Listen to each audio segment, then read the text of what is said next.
Thank you, and welcome to the regular business meeting of the District of Squamish Council for Tuesday, November 15th, 2022. Welcome to the Squamish Nation Traditional Territory. Could I have a motion to adopt the agenda, please? Moved by Councillor French, second by Councillor Hamilton. Any opposed? Motion carries. This evening, we don't have anything under the first few items, so we don't have any delegations or proclamation requests. Actually, consideration of unscheduled public attendance. If there's anyone that has a matter they'd like to be heard from by council. We don't seeing none, we'll move on. And there's no one online with, sorry, I got a head shake, but I need to say it out loud.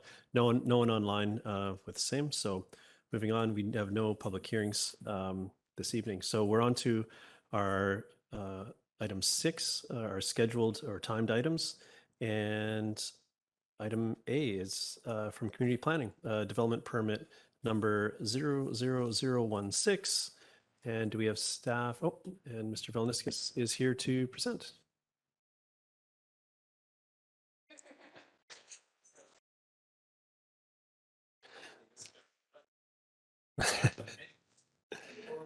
Oh, and don't forget your microphone. But yes, thank you. So over to our planning staff to take us through the presentation. Thank you. My name is Jonas Iloniškis. Before we dive into the presentation on the development variance permit, I thought we could do a little refresher for council on variance permits. We have some new council members, and it's been a while since we've talked about the specifics of or the technicalities about development variance permits. So I'll just take a couple of minutes. But essentially, the Local Government Act sets out a mechanism to vary zoning provisions, certain zoning provisions. So it's usually siting of a building, height of a building, anything that doesn't change the use of a property or it doesn't change the density of the property can be varied through a development variance permit. And the reason why we have this tool is because normally very few jurisdictions will have specific zoning to each property in town. It's almost impossible to tailor zoning specific to each property, and properties are different. There are different constraints often. So what we have in Squamish is a few zones that cover most of the low density residential areas. So that's residential 1 and residential 2, RS1, RS2. And they have set setbacks and height limitations, considering sort of ideal conditions for a property. So, you know, a typical square property with no constraints, essentially. So that's how the setbacks are usually set. And that's how it is in our zoning bylaw. Now, we know that different properties have different challenges, different size. And as we'll see tonight, you know, one has terrain issues, one has irregular shape. Sometimes the fact that it's an older property with an older house, adding to it is very difficult.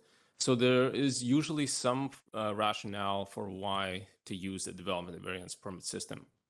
And what we normally do is when we review the application for a variance, we'll see if there's an actual hardship there. And then we'll try and bring the property, because council has a little bit of discretion in these cases, we'll try to bring the property or the proposal closer to district policy.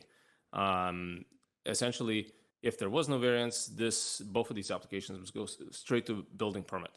Because there is a variance, this is an opportunity to ask the applicants essentially to do a little better. So things that we wouldn't normally be able to ask for, we're able to. And we have to make sure that we're matching the request with the ask to do better. So it's never, or it's seldom something significant in terms of cost to the property owner to implement. And as you'll see tonight, the kind of energy source system that we have developed in our policy and in zoning is usually what we'll use on these smaller variances. So asking for you know, a no gas covenant or something like that. And that's it. I'll pass it over to Rish to present the variance. Thank you for that context. That's helpful.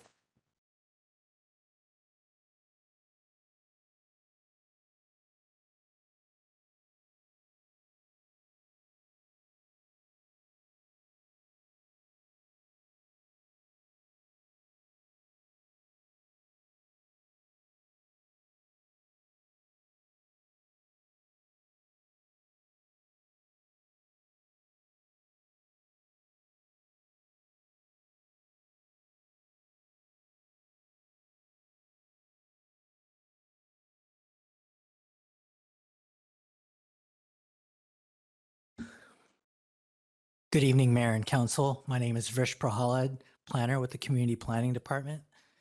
Tonight, I will be presenting DVP 16 located at 38357 Buckley Avenue, which is requesting 2 variances. The subject property is a uniquely shaped right trapezium located at 38357 Buckley Avenue in the Wilson Crescent neighborhood, across from Howe Sound Secondary grass fields, and is currently developed with a single-family home. The property is zoned RM1, multiple family residential, and the OCP land use designation is residential neighborhood. The majority of the properties are zoned RM1, but there are a few RS3 parcels in the neighborhood. The application seeks to permit the construction of a secondary suite and a garage. Due to the shape of the parcel, building up to the setbacks would prevent any additions to the building. The heating and cooking facilities for the new building will be electric, secured with a no gas covenant. This development permit would typically be delegated. However, the application is proposing zoning variances requiring council's approval. The proponent is seeking 2 variances to the zoning bylaw.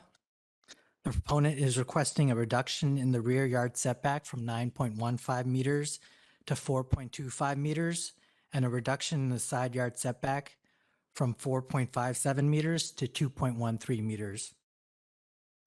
Staff are supportive of the variance requests, as the variances will facilitate the construction of a secondary dwelling unit as well as a garage for the primary residence. The variances will result in a development that is compatible with the surrounding neighborhood, while adding a unique mix of housing and additional density to the neighborhood. The proposed interior side yard setbacks is either similar or exceeds setbacks in single-family detached zones, as RS1 and RS2 parcels allow for 2.13 meters, and RS3 parcels allow for 1.5 meters for the interior side yard setbacks. While the proposed rear yard setback is less than the standard, however, the rear yard is not adjacent to other residential properties in the back.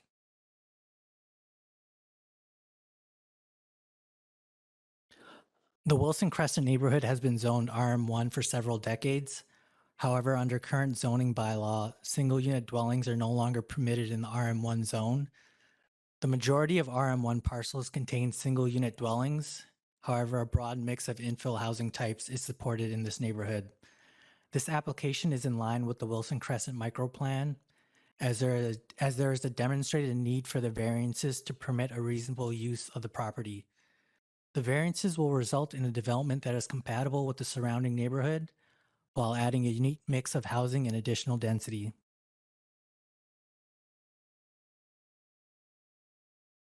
DVP 16 was posted to the district's development showcase, and a development sign was installed on the property. No request for a public information meeting was received, and no public information meeting was held. Variance notices have been sent to residents within 100 meters of the property. 1 comment has been received for this project.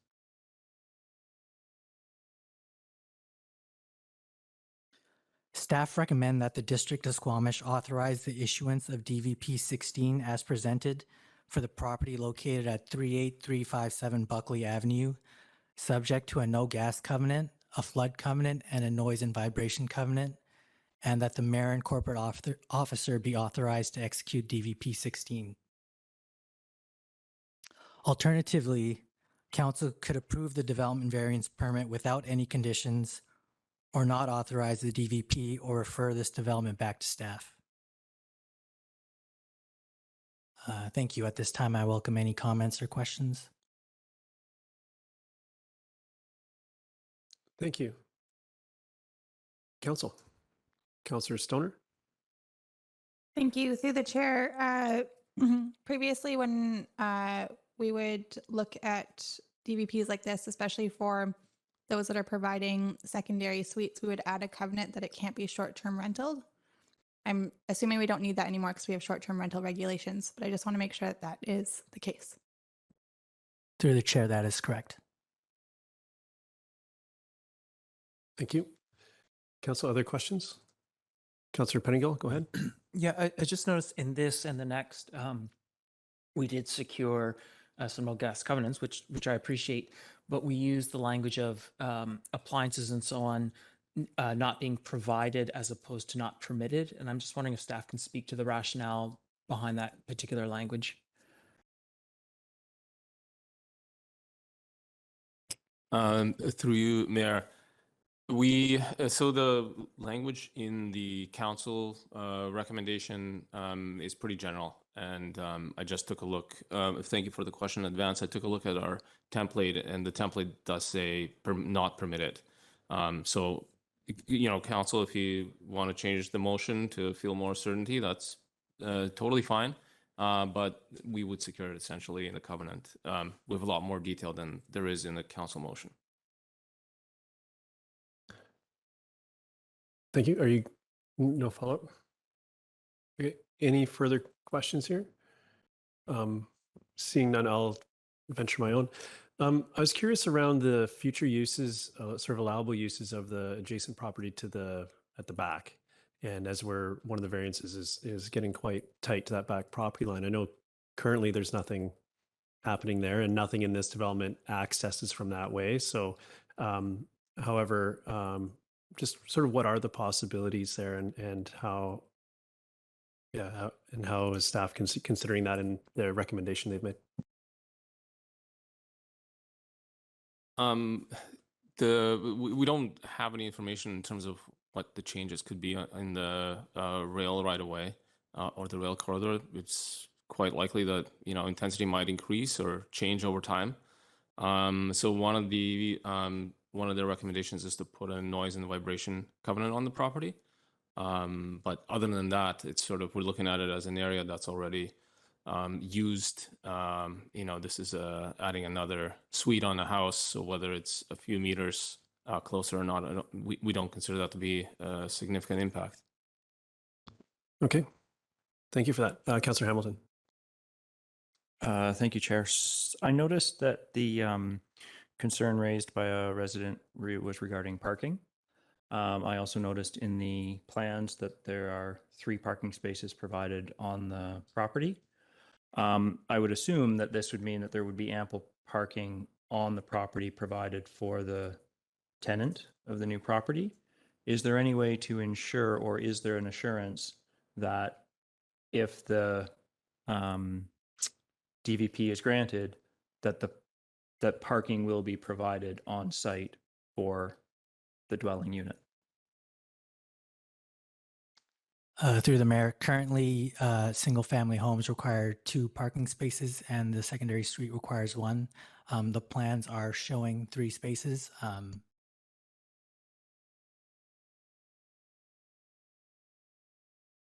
We in this case, there's sometimes risk that the tenant will be asked to park on the street, but in this case, there's no parking available on the street.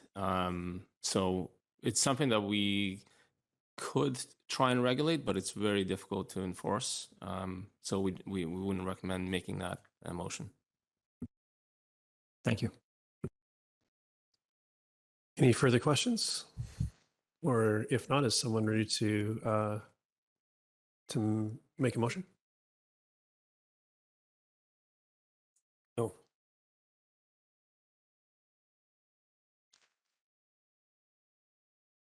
Okay. Yeah. And thank you for that catch. I don't have. So I'm gonna wing it here a little bit, and there is opportunity for any members of the public or the proponent to speak to this. If there's anyone here that would like to take advantage of that, this is your opportunity to do so. And yeah, I thought I'd lay the ground rules if there was someone that wanted to speak in general, but okay. And seeing no one, we can. And is there anyone online? Sorry. We currently have members of the public online, but no raised hands. So just a reminder to those online, if you'd like to speak and you're on a telephone, press *3 or use the hand icon below the participant panel. And we will take a dramatic pause to allow that to potentially happen and see if there's any other questions from council to buy some time. And there's not. And I'm assuming you'll raise your hand, Tori, if there's a raised hand there. Okay. Thank you.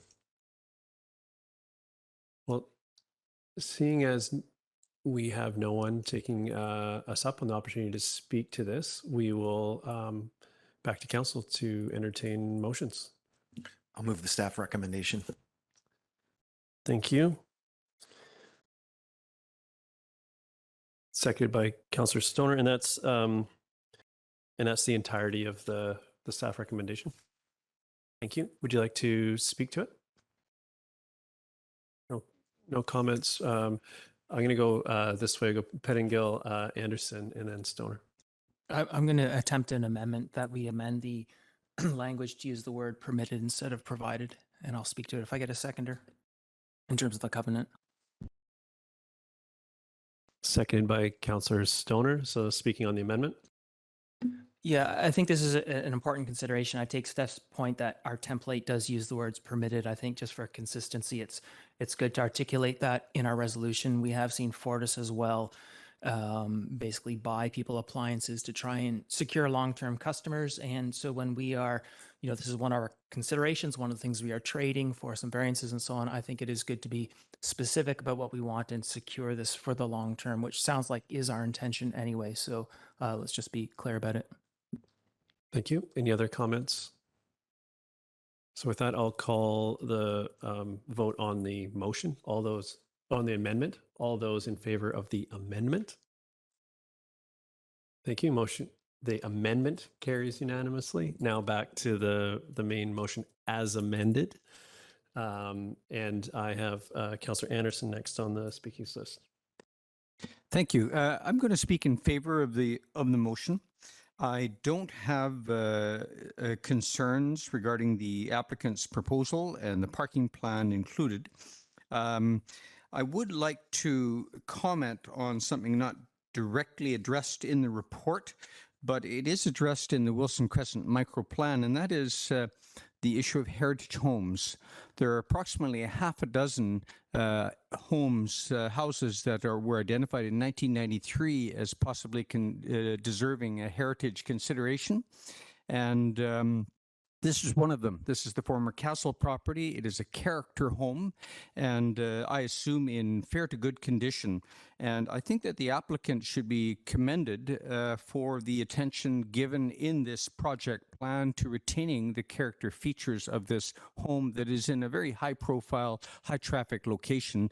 And hopefully the example is set here for other home renovations and secondary suites that might be added to other similar homes in the Wilson Crescent area. Thank you. Thank you, Councillor Anderson. Councillor Stoner. Yeah, I will be supporting the motion. I think that the proposal tries to add some gentle density into a neighborhood that has already been identified as somewhere that makes good sense to add more density close to our downtown core. I think the variances that are being requested are reasonable. I actually think it highlights to me a little bit of a mismatch between the RM1 zone that we have and the built form that we're looking at between the single detached house. So I think the interior side setbacks are in line with the RS1 and the RS2 parcels, and so that brings me some comfort. We have all 3 parking spaces on site, and then the other variance with the rear setback I think is reasonable given that there are no homes there at the moment, so it's not impacting neighbors. So happy to support the motion on the floor. Thank you. Any further comments from council? So I'm speaking in favor of the motion. I think this is a very appropriate use of a variance, and I'm happy to see some gentle density arriving here, and the alignment with the microplan is very helpful in the process as well. So with that, I'll call the question. All in favor? Motion carries unanimously. Thank you so much. So next up, I believe it's the same two staff presenting the next one as well. So Development Variance Permit number 00018. Turn it over to you.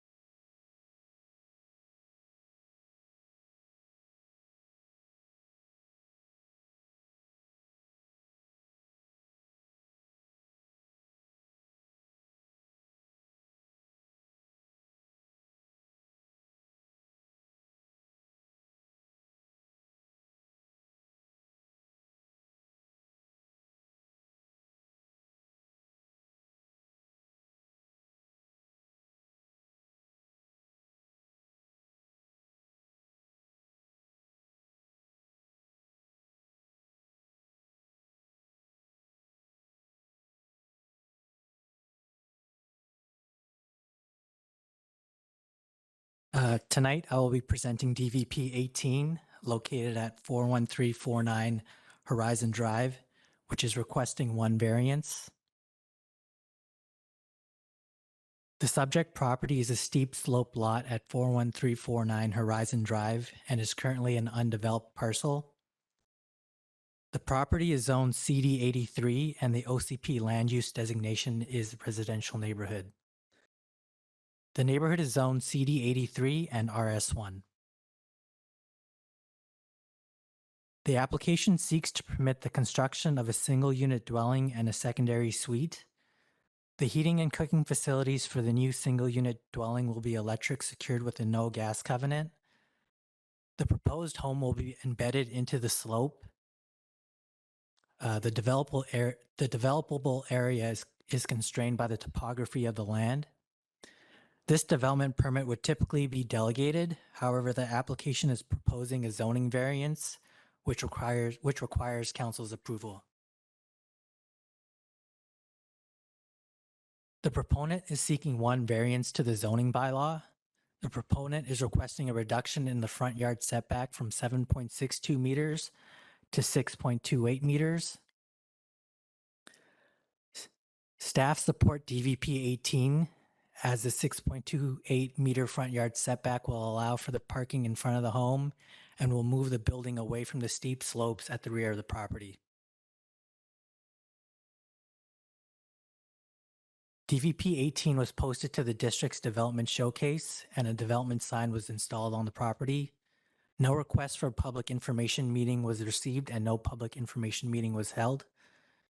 Variance notices have been sent to residents within 100 meters of the property as per legislative requirements. No comments have been received for the project.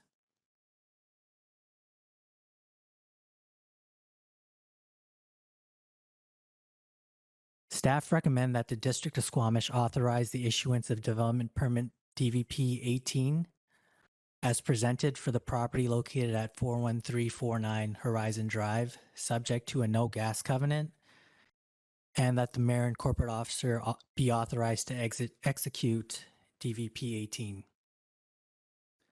Alternatively, council could approve the development variance permit without any conditions or not authorize the DVP or refer this development back to staff. Thank you. At this time, I welcome any comments or questions. Thank you. Councilor Pettingill? Yeah, thanks. In the report, a number of units were in the same area were given the same variance. The development variance permits expired on all. This one's asking for the same variance again, post expired. The other ones, have they just still nothing happening there, or they've moved forward without a variance, or just wondering if you can speak to that?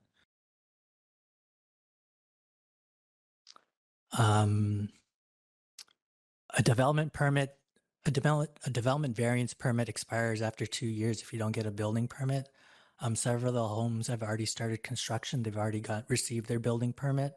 There was another project last year that was requesting another DVP because they missed the 2-year window to apply for a building permit. So that's where this project is right now. Thank you. Councilor Hamilton. Thank you, Mayor Herford. Does this setback change put it in line with the rest of the houses that had this variance for those houses that got the building permit? Is this house going to be in line with them, or is it going to be offset? Through the mayor, yeah. So the variance is consistent with the other homes. Thank you. Council, any further questions? Go ahead, Councilor Hamilton. For the sake of consistency, I believe we use the word provided in the covenant here. No gas fireplaces or cooking appliances provided in any of the units. So, Councilor Hamilton, what we'll do is that's a valid point. We're going to go to the public for comment, and then I think the best place to address that would be during when we make the motion. So at this point, I'll open up to the public, either in person or online. If anyone would like to speak to this DVP, this is your opportunity to do so. There are currently no hands raised online. Okay, and I see no one with raised hands in the gallery, so maybe we'll draw it out a little bit to give people online an opportunity to raise their hand electronically, virtually as it is. Seeing none, we're going to now we can council, we can move back to entertaining some motions regarding this the DVP. Go ahead, Councillor Pettingill. I was going to move the staff recommendation with the change in language from using the word permitted instead of provided, or not permitted instead of not provided. Thank you. Is there a seconder for that motion? Councillor Hamilton seconds. Any further discussion? Anyone like to speak to it? Yeah, I think this is a variance that was granted. The other homes have moved forward with it. It'll keep them in line. And I think because this one has been delayed, we are able to secure something a little more in line with our community climate action plan, which is a positive thing. And given that this variance was already essentially approved by a prior council, I'm comfortable supporting it again. Thank you. Any other comments? I'm speaking in favor of the motion. I supported the initial variance as the initial process as it set that whole street up in a consistent way, and this is in line with that. But as outlined by Councillor Pettingill, we get what we accomplished what we set out to initially, and then some with the addition of the covenant. So I'm happy to support. With that, I'll call the question. All those in favor? Motion carries unanimously. Thank you very much.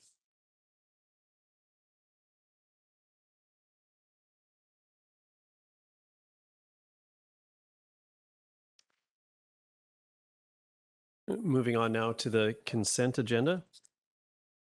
So if there's anything that council would like to have pulled from the or amended in the consent agenda, this would be the opportunity to do that.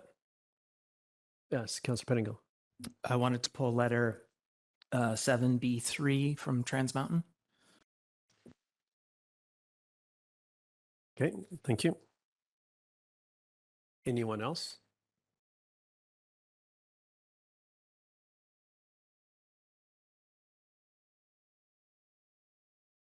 Okay, so move it with that, with the absent of the pulled item, seconded by Councillor French. Any opposed? Motion carries. And we'll deal with that pulled correspondence in due course.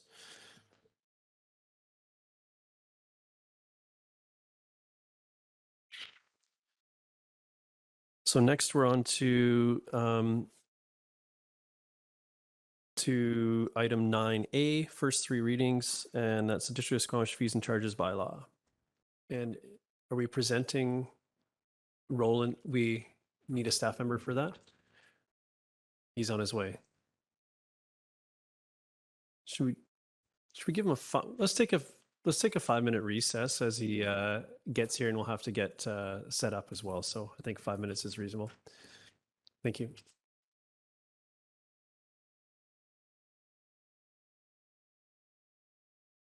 Thank you. We're back from recess, and now we're looking for, we're on to item 9A, first three readings of the District of Squamish fees and charges bylaw. And we've got our finance team here to take us through it.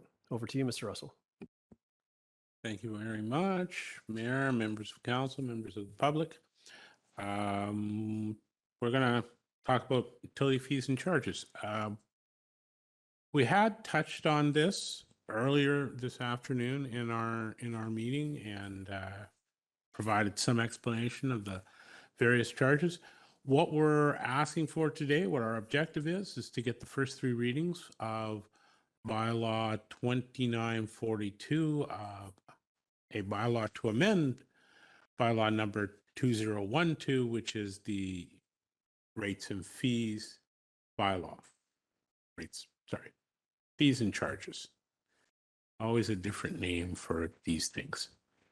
Okay, so the only utility fee that we're looking at changing for 2023 is the solid waste utility fees, and we are intending to increase them by 5% for both collection fees and 5% also for the landfill fees. And as you can see on this slide, there's a slight explanation as to the rationale for this ongoing rate increase and ongoing rate increase regimen. This is year 3 of 5. Wrong button. Keep going. I've done this before, you know.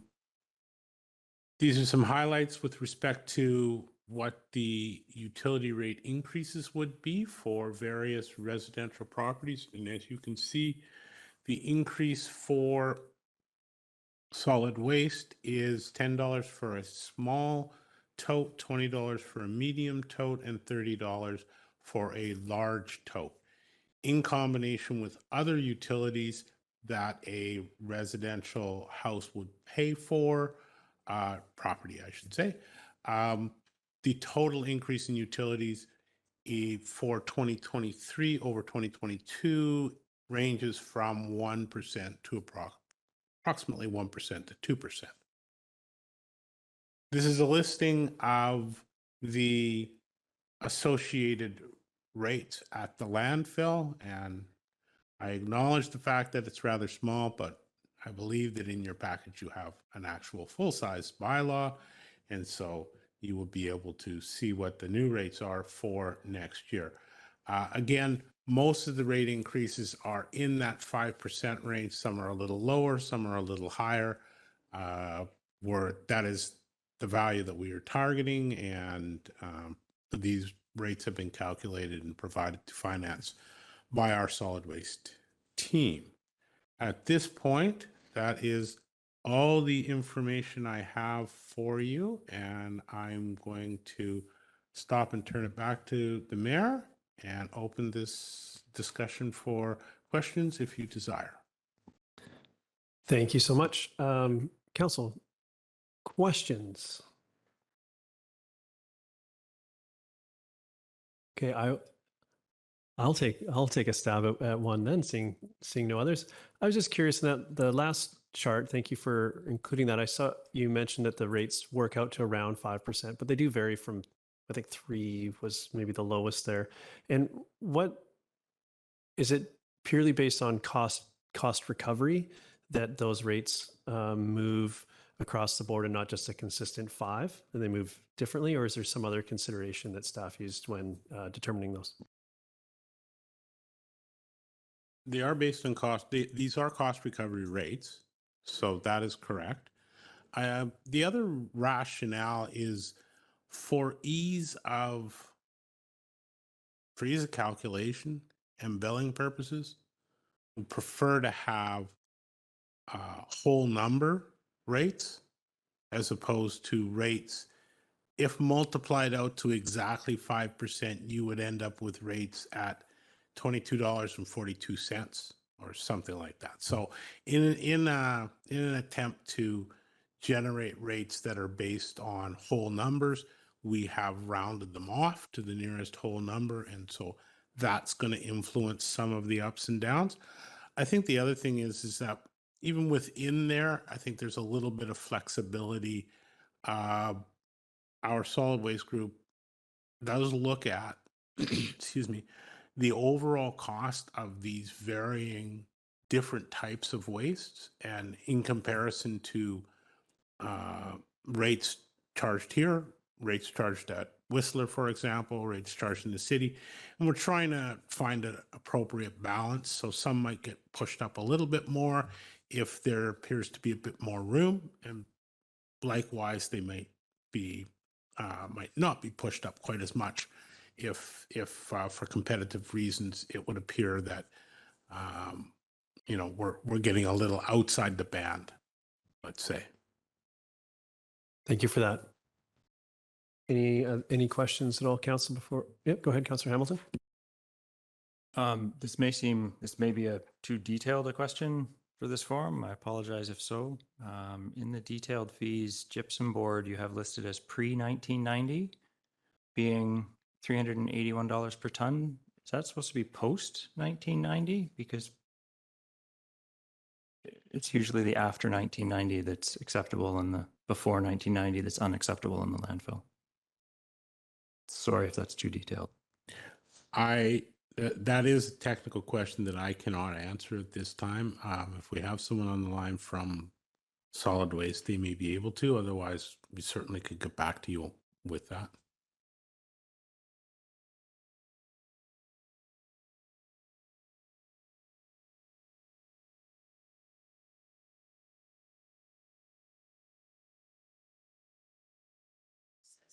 Well, we'll see if there's any further questions to buy some time as we get a staff member that can answer that question. And there's a chance we may have to just bring you back for the answer, depending on where we land there. Although that preamble might have eaten all the time that we can buy. Is there any other questions while we have these folks here? Okay, so procedurally, I would like to get this answer. I know that we have that knowledge inside of the organization, and perhaps there is a hole there. So I think what we can do now is we'll suspend the order of the agenda, and we'll bring you back at later in the meeting when we have an answer, if possible here, and we can consider readings at that point. So if that makes sense to everybody. Okay, we'll move on to, so our next topic would be is adoption of the temporary boring for public works facility, which is back to you. And no presentation on this, it's just it's adoption. So moved by Councillor Stoner, seconded by Councillor French. Any opposed? Motion carries. Thank you. And next is staff reports, which will be a 2022 general elections results report from. That's me. Oh, is it you? Okay. It's supposed to be co-presenting with Robin. Okay. Why don't you get his queued up there, and Robin will slide right in. And thank you to staff for the flexibility as we hunt down answers.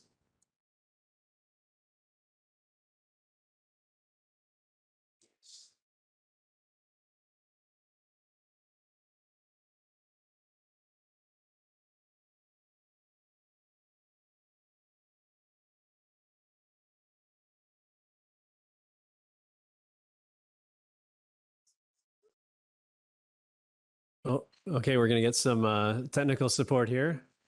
We're getting to read ahead on your presentation notes, but.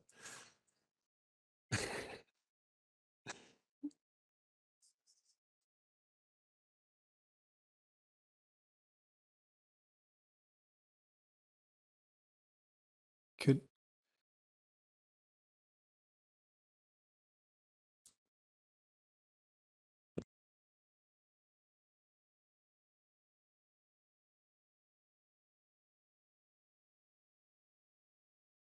Do you need to wait for your co-presenter, or can we sort of, or are you comfortable starting the presentation? I don't know in what order you're set to handle this. It would be better if Robin was here because Robin is the chief election officer and the legislation says that the chief election officer needs to present this. So I can get started, but it.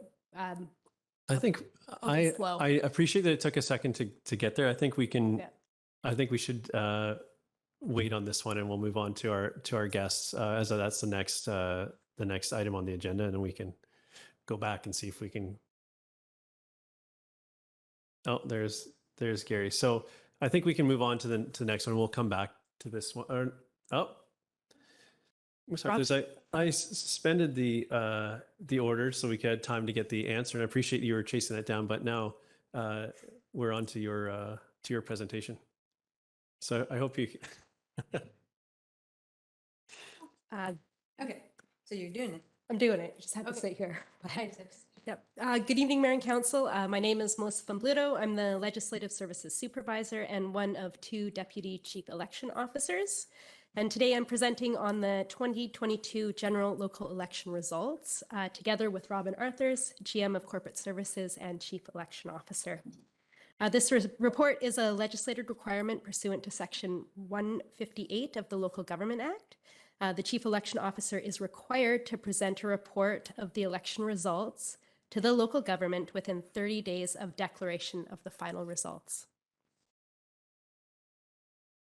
Look at that. This year, we offered six advanced voting opportunities. 2 were legislated on October 5th and 8th, and we offered 4 additional. 3 were at Brennan Park, and 3 were at the 55. 2,349 people voted at advanced voting. We offered 1 day of special voting opportunity, and this was at 3 locations: the hospital, Hilltop House, and Shannon Falls Retirement Facility. 48 people voted, and this was down from 2018 by 10 voters. We also offered mail ballot voting for the duration of the election. We had 58 electors request ballots. 38 were completed and returned and counted. 18 were either not picked up, not returned. We had 1 rejected, and we had 1 spoiled ballot. Oh, and of course, we had general voting day on October 15th at Brennan Park. So voter turnout. The district uses the provincial voters list, and when the district received the list at the end of August, we had 16,337 registered electors. During the election, we had 573 electors register at the time of voting, so for a total of 16,910 eligible electors. 6,718 ballots were cast, and the voter turnout was 39.73%. And the right shows other municipalities in the Sea to Sky and Lower Mainland, and you'll notice that we are low, but we are actually quite high compared to some of our counterparts. And this is in comparison to the district's turnout in 2018 and 2014, which was significantly higher, 47.8% and 47.1%. The provincial average was 37. So this shows the voter distribution by age. This year, we transitioned to an electronic voter management system that allowed election officials to strike voters off when they were issued a ballot. This really improved the voters' experience and streamlined the process, and it also gave us the benefit of better data on elector demographics.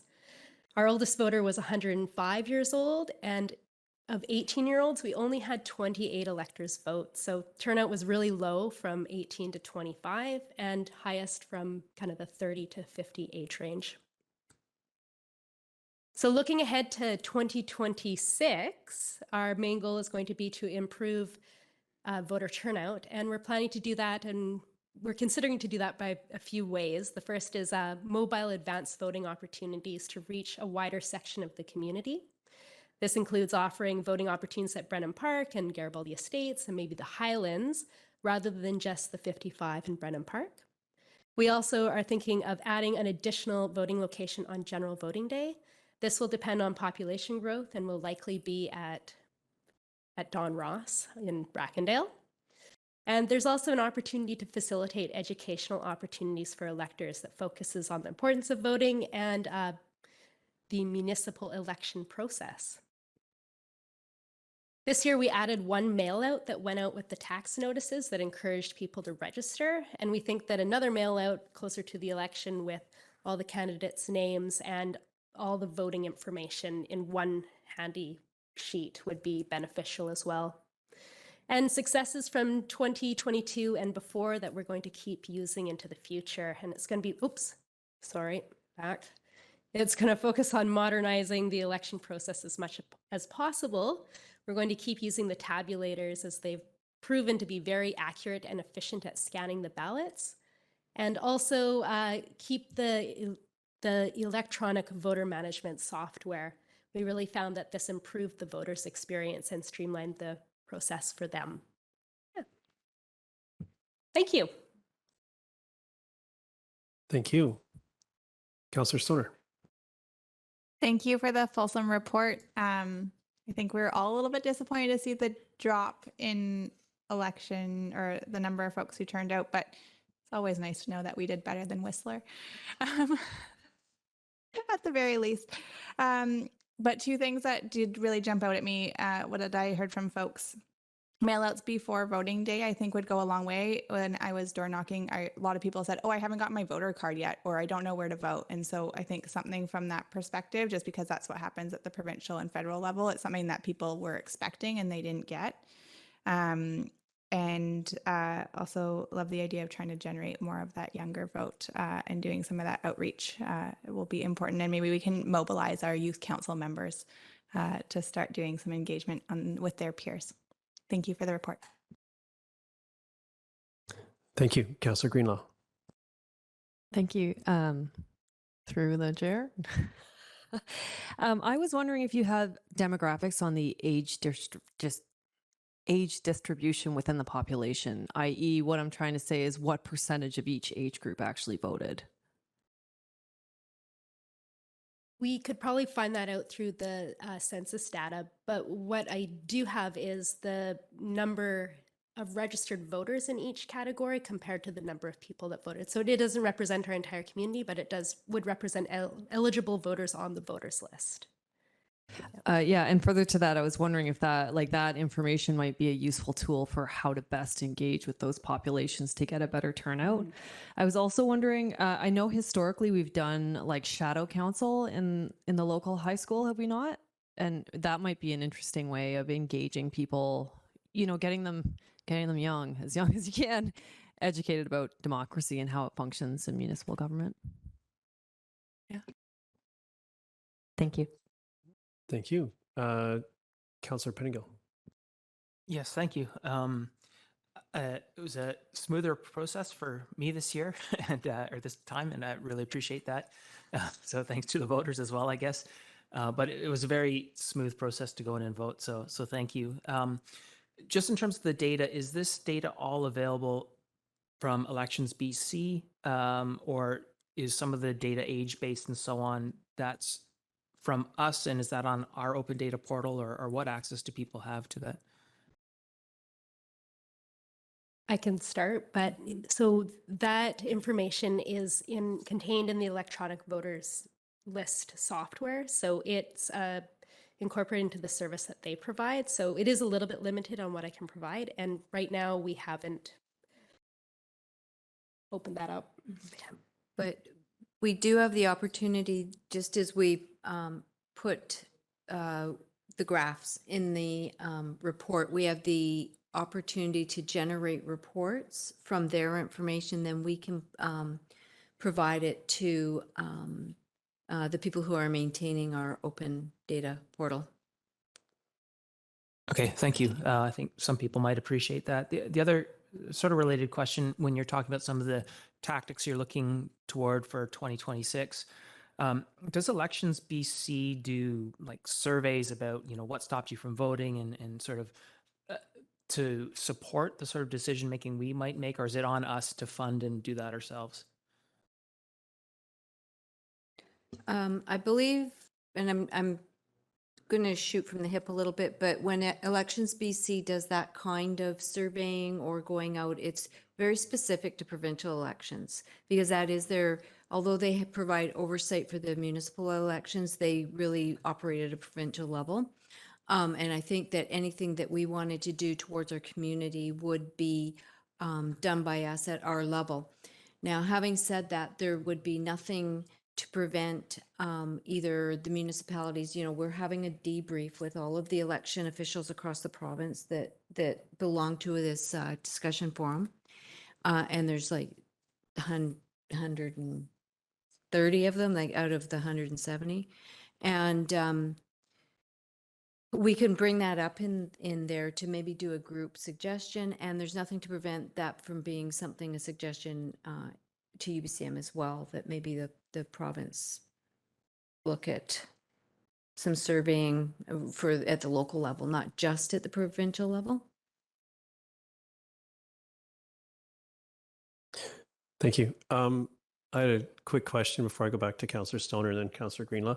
You mentioned a rejected ballot versus a spoiled ballot. And I was just curious about the differentiation between the two. They seem very similar. When we receive the mail ballots, the elector isn't there to put the ballot through the tabulator. So if for some reason the ballot is rejected, then it's spoiled. And sorry, I'm going to pass this off to Robin. Yeah. Okay. So the difference between a spoiled ballot and a rejected ballot, a spoiled ballot is something wrong with the ballot. It's maybe there's an overvote or they marked it incorrectly and the voter has an opportunity to receive a new ballot. So it's spoiled and they receive a new ballot. A rejected ballot is in the case where, for example, the mail-in ballots, they're not there to put it through the machine. They don't know that there was an overvote or something was wrong with the ballot and it's not replaced. So rejected, uncounted. Spoiled or uncounted, but replaced with a counted ballot. So they don't, and the spoiled ballots don't go into any form of the vote. Those they're not voted, and neither is the rejected ballot. It's just it's not replaced. Thank you. And back to Councillor Stoner and then Greenlaw. I'm making comments, but I forgot to ask my question, which is, we did more advanced voting opportunities this time around. I'm curious what we took away from that, and if that's something that we would continue to offer that many, or if we might shift our strategy there. We offered our first advanced voting opportunity on October 3rd, and this was before the all candidates meeting, and we really found that we did not have very many electors come, and we think that we planned too far out. So looking into 2026, we're thinking of reducing the number and also being a little bit more strategic about the days and perhaps only doing 4 advanced voting days too, so we aren't so spread. Yeah. And the other thing that we found this time is we were battling the weather. It was really nice out and it was super hard to try and draw people into the voting place at the advanced polls because they would rather be out on the trails and out on the water and that type of thing. So we did receive informally some feedback from people that the weather was just too nice. I waited till general voting day. Thank you. Councillor Greenlaw. Yeah, I just have one more comment, just trying to encourage more public engagement.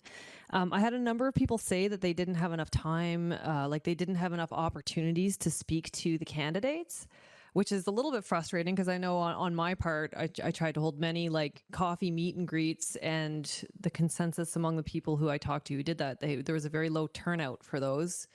And I was wondering if maybe for the next election, we should consider having more kind of municipally organized or some sort of group meeting of candidates? So through the chair, the district's role is to administer the election, not to provide opportunities for the candidates to get out to the constituents. That is up to the candidates, and it's up to some of our community groups like the Chamber of Commerce or the BIA or the seniors or SORCA or, you know, the volunteer like Zephyr having their session. The district doesn't hold all candidates meetings. That is not our legislative function. It is to administer the election itself. So unfortunately, that's not something that we're permitted to spend money on. Is promotion of candidates, and you know,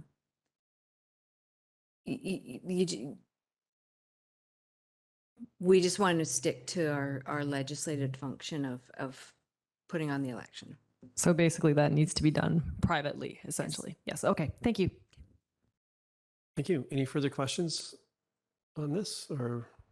I'll move the staff recommendation and speak to it if you're ready for that. Seconded by Councillor Stoner. Go ahead, Councillor French.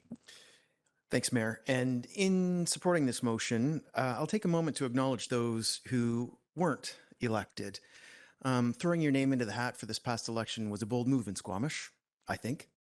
And I believe that in elections, there are no losers. 7 are elected and the others are not, plain and simple. Those who weren't elected have potentially created a base for themselves to work from for the next time that we go to the polls if they choose to boldly put their name forward. So I want to point out that the candidate who placed 10th in the councillor race received 1,345 votes. So that means that just over 1,300 people felt the candidate was worthy of taking one of these seats. 1,300 is an impressive number of votes, particularly with only 10 people in the race. So, while I'm happy with the election results and with this council, I think back to previous councils that featured some darker skin tones and more women. So tonight I'm calling on those in the Sikh community, our Filipino neighbors, members of the Squamish Nation, and all other visible minorities in Squamish to be vocal over the next 4 years. Keep your eye on what we're up to and hold us to account, please. You can call us, you can email us, text message us when you have a concern about potential impacts of the issues that we're tackling and maybe impacting your community.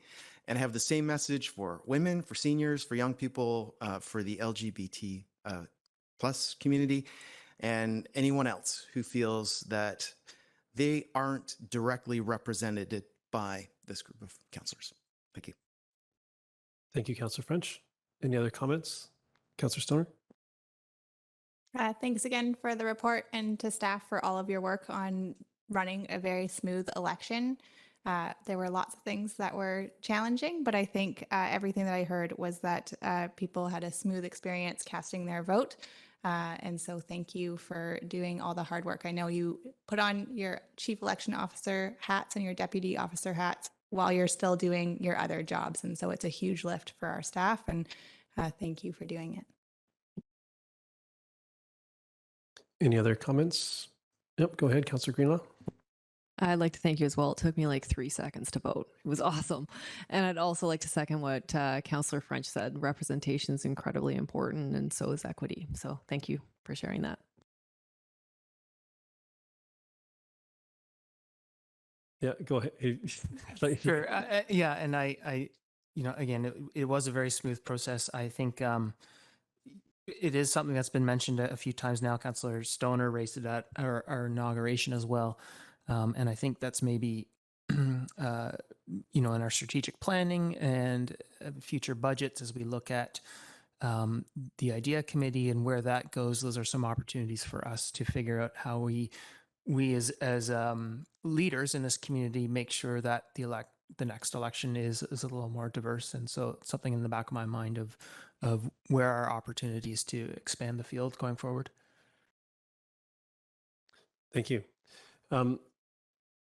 Yeah, I'll just quickly thank staff for all the work during the campaign period. I know the and the election process, it's was a wild ride to say the least, and the end result, if I think about it from a customer service standpoint, I know the voters were very well served by the efficiency of the overall process, and based on the experience during the previous election, I can really speak to the accuracy of the count and the fast reporting out of results. If a little earlier we poked a little fun at being ahead of Whistler in turnout, and we were certainly ahead of Pemberton in results, and they had substantially less votes to count.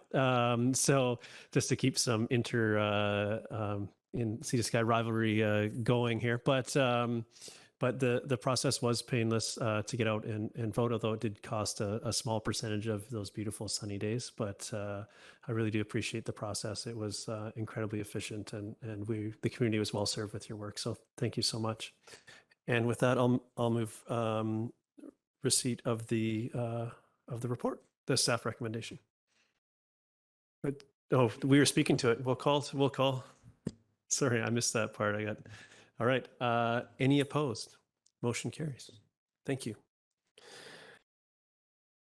All right.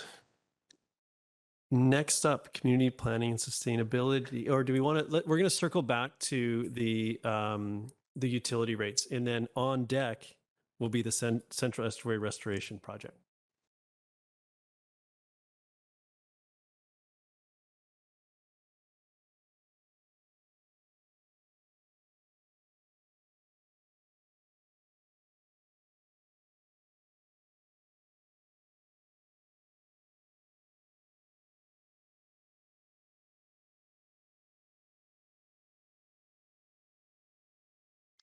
Okay, so we're back to our, so we're circling back to our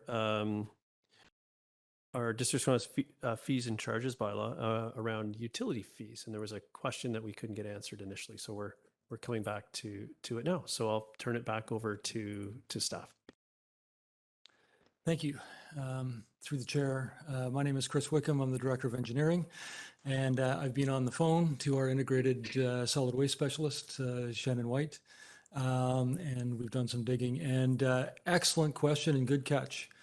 So there is some history around asbestos and drywall and what we could accept and could not accept at various times due to work safe regulations. And at this time, we do accept small amounts of both pre and post 1990 drywall, and they actually have the same price, specifically because we don't want people telling us that it's one vintage when it's really another. So it's all the same. Let us know what it is so we know how to handle it. And so that's a mistake in the bylaw.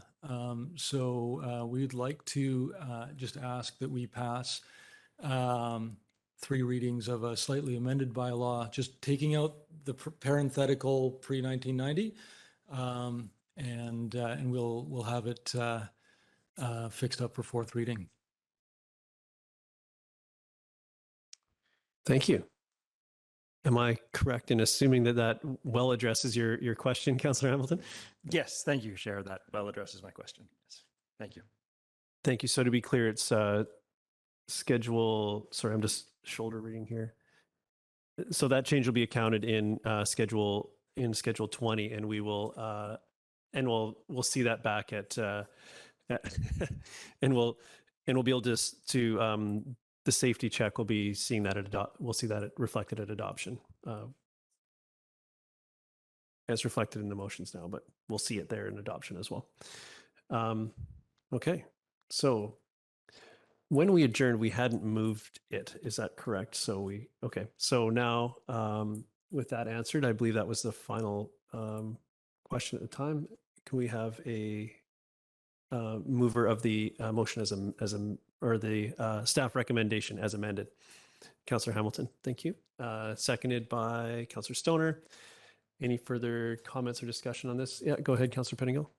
Yeah, thanks. And I didn't want to sidetrack the conversation, but just a note for the next time we have a discussion about these rates and so on with our solid waste management team, just some sort of understanding, because we have been adjusting tote sizes and different rates and so on. And I understand it can be complex, but just some sort of follow-up or feedback on what data we have on the effectiveness of that, or what things we might adjust to better understand how effective these adjustments in these sorts of things are. And I don't know how feasible that is, but it's just a question I had in my mind as I was going through these rates now that we've been at it for a few years. Thank you. Thank you. Any further comments before I call the question? All those in favor? Motion carries unanimously. Thank you so much, and for digging up the answer, and thank you to Councillor Hamilton for the catch. So now we're going to go to, we'll move on to our community planning and sustainability section. So section B1, the Central Estuary Restoration Project.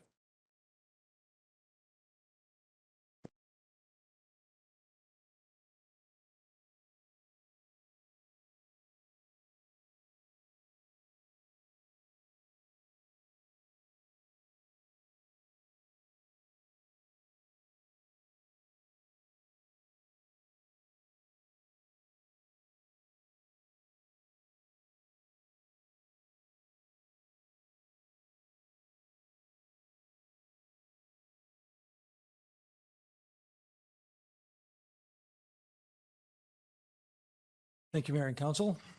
As I mentioned before, my name is Chris Wickham. I'm the Director of Engineering, and I've also been the staff point contact for the Central Estuary Restoration Project for about the last 5 years. And so I'm coming to you today for an update, but also to ask for council feedback on our referral to the province for a permit for the project.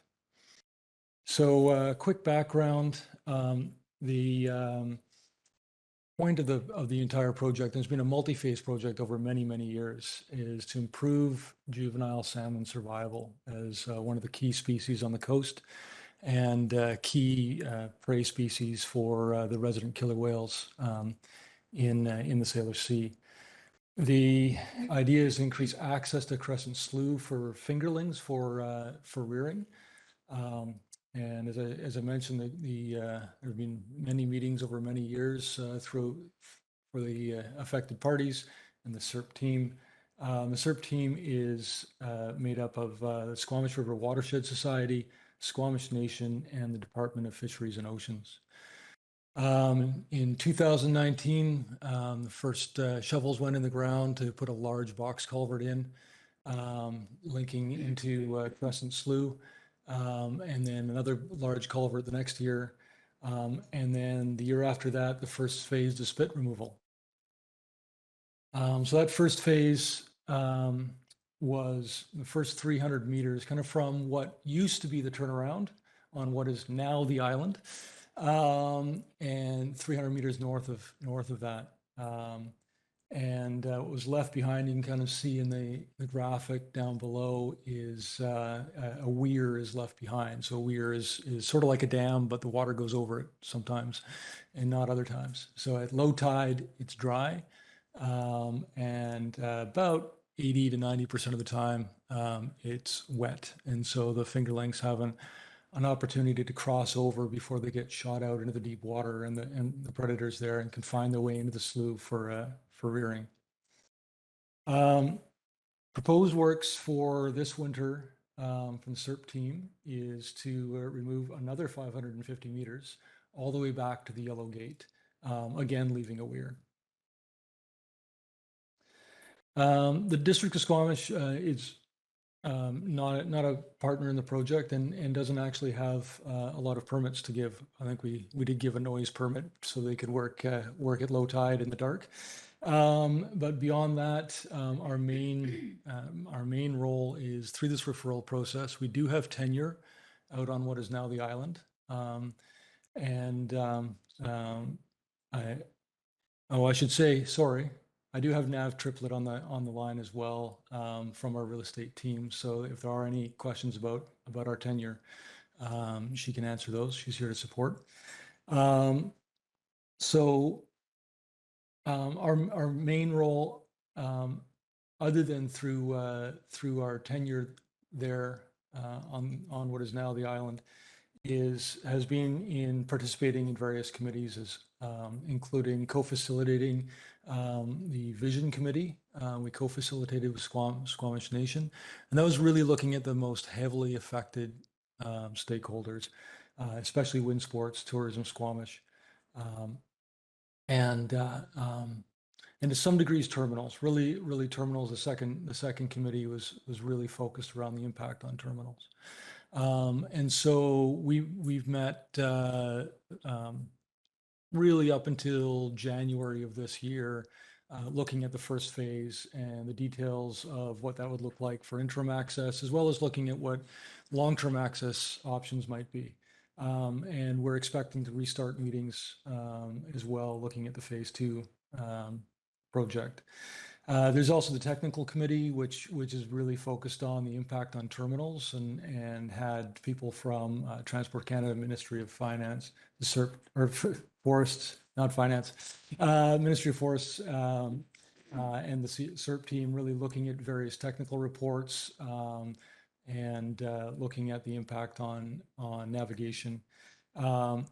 That navigation study was completed, including getting really high tech and doing a full bridge simulation at BCIT, and decided that the impact of the currents would be acceptable.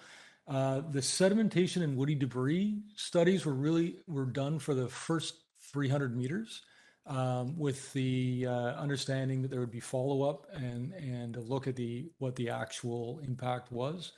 and that the SERP team would be providing follow-up reports on those. To date, those follow-up reports have not been received by the technical committee. We understand they're imminent. We were expecting them some weeks ago, but they haven't been received yet, so can't report on the findings of the SERP team on those items. So there are 3 outstanding permits. The Transport Canada Navigable Water Acts are major ones anyway, the Wildlife Act and also Water Sustainability Act. So we're here to talk about the Water Sustainability Act. We've been referred by Ministry of Forests, as has terminals. Timing wise, there are a few reasons that the SERP team is eager to get going. Big one is that there's a fish window. So there's certain times you can work below the high tide line and certain times you can't. Their fish window will end in the end of March. And so they're hoping to get constructing as soon as possible. Also, this is considered an important reconciliation project by Squamish Nation. And that spit has been there for many years, and they would like to see it gone as quickly as practical. Our referral was due on the 4th of November. Staff explained to the province that we were in the middle of elections and really couldn't do that, and so they were able to provide us an extension so that I could bring the referral to you tonight. The referral kind of looks like what you see at the top, but we have to check boxes. And so the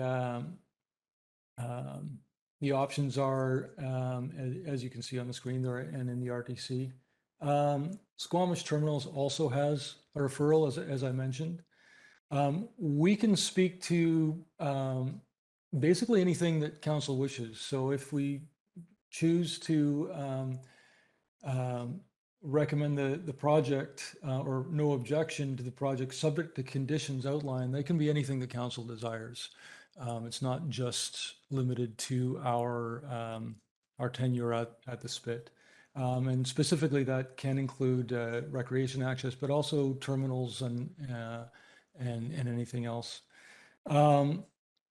Late breaking news that is not in your report to council is I was informed today by Squamish Terminals that their initial results that they have seen, they've done bathymetric studies before and after during and had a significant dredge program. So they had the equipment out there and had and gathered the data. They're seeing a significant increase in sedimentation over the last 6 months. And they're very concerned about that. And so it's initial results. They haven't seen the reports from the Watershed Society or the SERP team rather regarding sedimentation, but they're feeling frankly very concerned about the impact of the West Berth and the financial impacts of very increased dredging requirements. In addition to the referral, there's also a license letter. The lands departments are different departments within the Ministry of Finance. The lands department is interested in our thoughts on the impact on our tenure there on our license. And so we propose sending them a letter indicating that we don't object to the project as long as there's safe and unimpeded public access to the new end of the spit at the Yellow Gate, including adequate parking and an adequate turnaround, and that in particular that the active construction dates. Or sure, I should say that the wind sports season should be respected between May 15th to September 15th of each year as far as access goes. Also, there has been some concerns about public safety on the weir because of rising tides. the tides come up really quickly, much more quickly than people would expect. And so people have been out on the island and started walking back and gotten wet, like really wet, knee-deep wet. And which the current isn't extreme over the weir as far as people getting swept away or anything as the tide comes up, but you can't see what you're doing. And people are having falls, and it is basically it's unsafe. Currently, the signage out there doesn't address this, and so the other condition that we propose, both in this letter and for a referral, would be that adequate signage be provided. Due to the new news on sedimentation and the concerns of Squamish terminals, staff are proposing a change to their recommendation. You'll see here the third bullet point regarding Squamish terminals. This is the alternative recommendation in the report to council.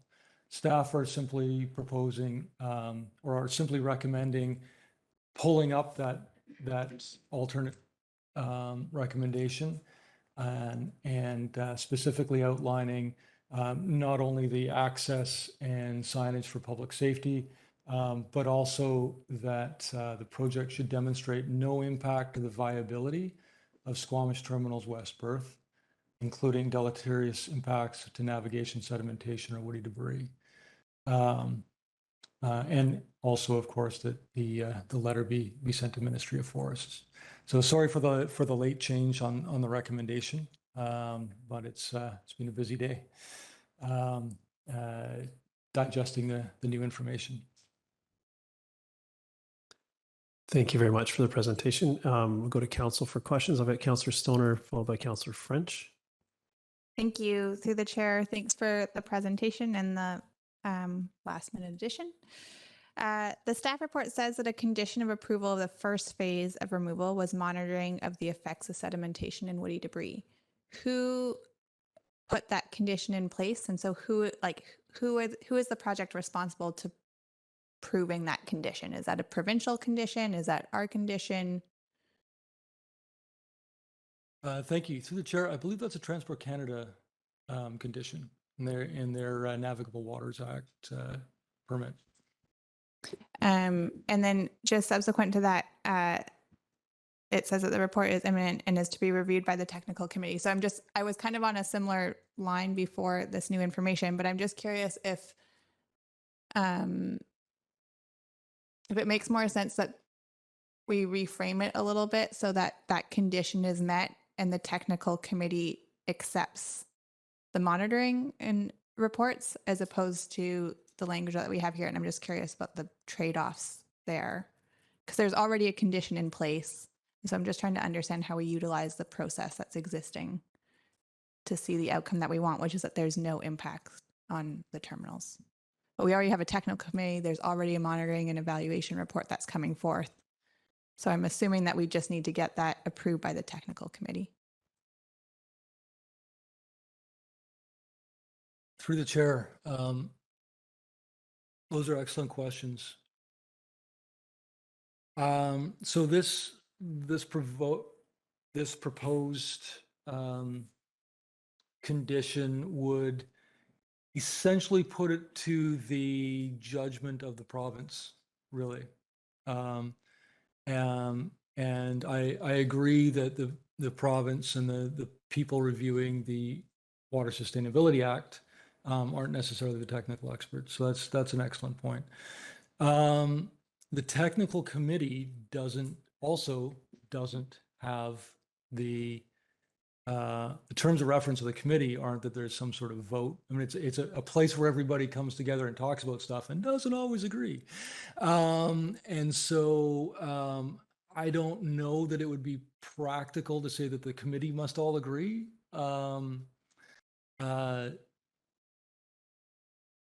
So really the technical experts here are in the Transport Canada Navigable Waters Act and the people in Transport Canada who are not asking for a referral.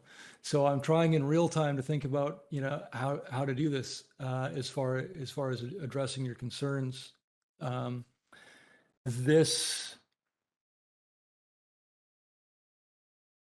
think perhaps the best way to look at this is we're here today to address a referral from the province.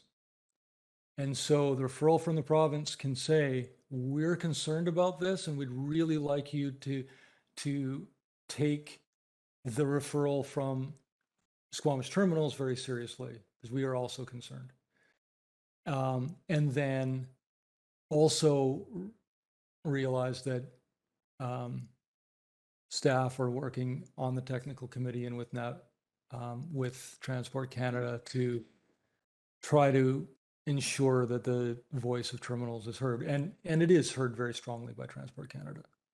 Okay, that's helpful. And I'll give that some thought as my council colleagues ask further questions. I did have one more just in terms of the safe and unimpeded access to the new end of the spit outside of active construction dates, and in particular during wind sport season. I just want to make sure that this has gone to the Vision Committee or to Wind Sports for feedback in terms of the viability of this condition and if it meets their needs at this time. Yes, they are happy with that. That is their primary concern, is especially with the existing spoils piles and that sort of thing, that there's adequate parking by the time they start out, and a safe place for turnaround, which includes emergency vehicle access, because that's where the emergency vehicles access there. Thank you. I have Councillor French and then Pettingill. Thanks, Mayor. And I'll pick up on Councillor Stoner's last question. The wind sports folks say their only concern is that in condition 1, it's implied there will be a safe gradient down to the water's edge or to the weir, not just the road end. And so, as in phase 1, will wind sports folks be permitted to improve the site post-construction so gear access for their members is adequate, so get down to the launch site for the shuttle boat?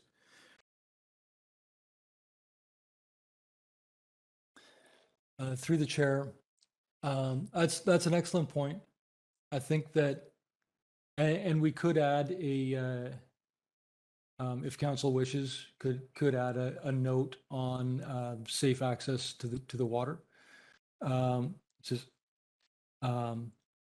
my intent by end of spit was the wet part of the spit, but that may not be clear in this wording. So if council wanted to amend that wording to include that, that would make sense. As far as can wind sports or another party make changes to the end of the spit for improved access? That's Crown land, and it is outside of the wildlife area. It's in a transportation corridor, so that makes things easier for modifications.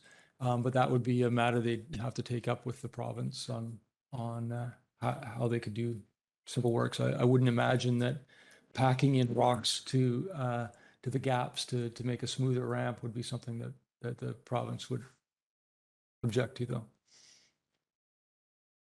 And pre-removal of the first 300 meters, there was at least one garbage can out at the island, and there was at least one outhouse.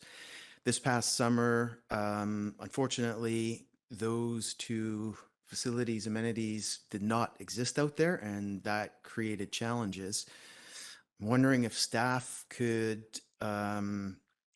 address how we might go about, we as a community, we as people doing this project, might put at least one garbage can and one outhouse out there for the next summer season.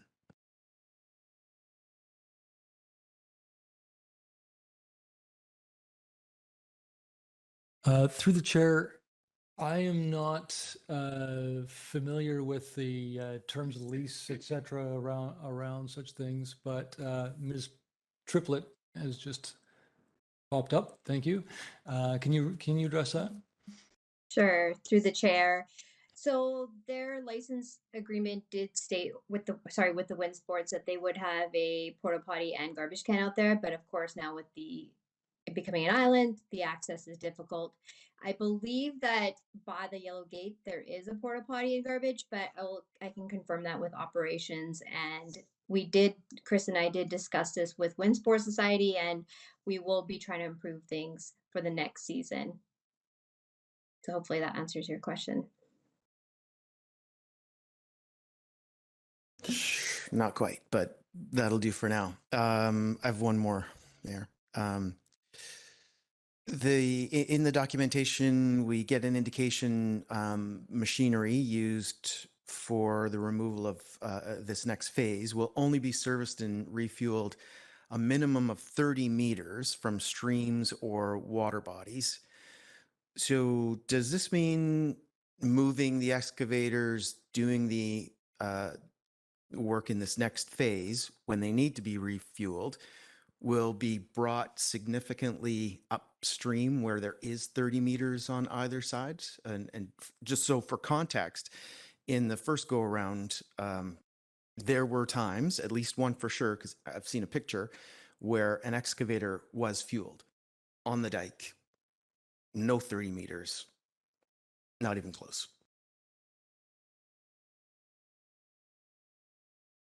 Through the chair, I can't comment on what this is. Not a it's not a district permit, and we wouldn't be able to enforce the terms of it. I would encourage. I guess I would encourage anybody who saw a contravention of the basic environmental terms of the permit to report that to the province, the Ministry of Forests. But I don't think that we can comment on that necessarily within our referral. Very good. Thanks, Mayor. Thank you. Councillor Pettingill. Yeah, so two things. The first, it's a bit tough because you've got the province and the feds and, federal and provincial priorities around reconciliation and ecosystem rehabilitation, and we're a biosphere now. But then there's the provincial federal priorities on export and terminals and so on. And I guess part of me is wondering in that context and with our voice and knowing that the terminals already has a referral of their own, why we would not sort of say, yes, we support this project, and we would ask, we are also supportive of the federal and provincial priorities of export and so on. So we'd ask the feds and the province to sort of support and work on dredging initiatives, and we want to support this piece of the project, and that be our ask as opposed to do nothing that impacts the terminals. And so I'm just wondering why we sort of chosen this balance.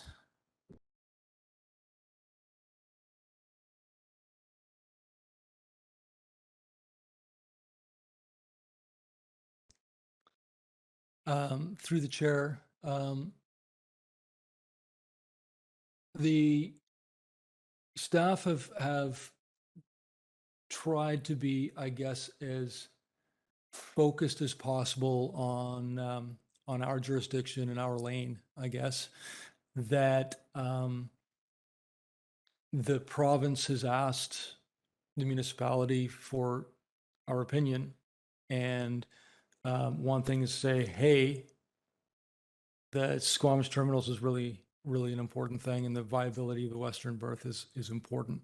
How that remains viable, I think staff's approach has been how it remains viable isn't for us to say. that just to say these are the things that are important is public access, public safety, viability of the West Berth. If the SERP team can show that they're not impacting the viability of the West Berth, that's great. If DFO can say that they will spend X dollars per year on dredging of the West Berth, then that's great. There's more than one way to approach the problem. The approach of staff was simply to outline the three key values, key areas of concern. Of course, this is we're here to hear. We're here to hear. We are present to hear what council would like to submit to the province, and that can be whatever council desires. Okay, thank you. I appreciate that response, and maybe, you know, on reflection, maybe that's a better question for you to for me to raise to council and for us to think a little bit about it. It's something I'm still ruminating over. The other thing, though, when I read the report, that jumped out at me was the word adequate, in terms of adequate parking, because in my recollection, even before any of this discussion, people felt parking wasn't adequate. And regardless of that, it's not clear to me what adequate is or what we're intending there. And so if we put that qualifier in there, what is our expectation?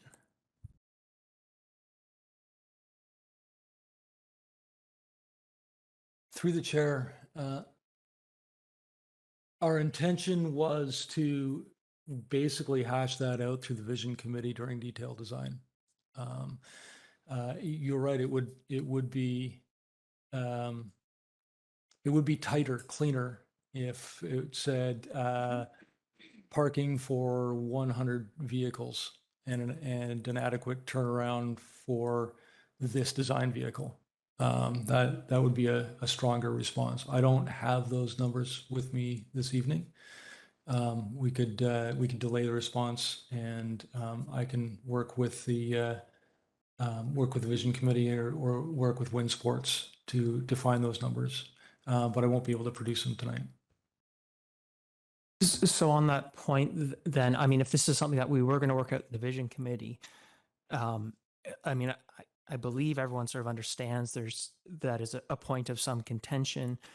So is this something that we would not address here with this process? Or I guess what's the value of adding it in here if we're going to sort of try and come to an agreement at the vision committee anyways? Is this maybe better to just leave to the vision committee?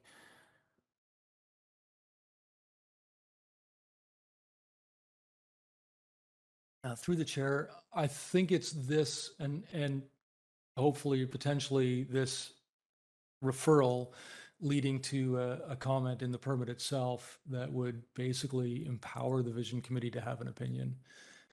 So I think one leads to the other.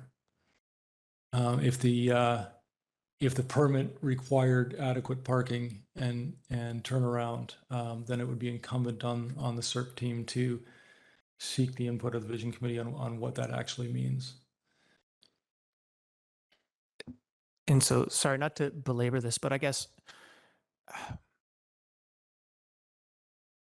setting aside the vision committee, as a district, do we have a current perspective on this, or we would sort of examine that or try to understand that as part of our work in that? Because one of our goals is mode shift as well. And so just in terms of our role in the vision committee and how we discuss this, how do we sort of bring all that together? And I guess I'm just wondering, are we overcomplicating this piece? Is this sort of, you know, we've got a lot of work to do on mode shift and access and all these things. Does it make sense to do it here, or is that something that we sort of take on as municipality, as part of the vision committee, sort of separately?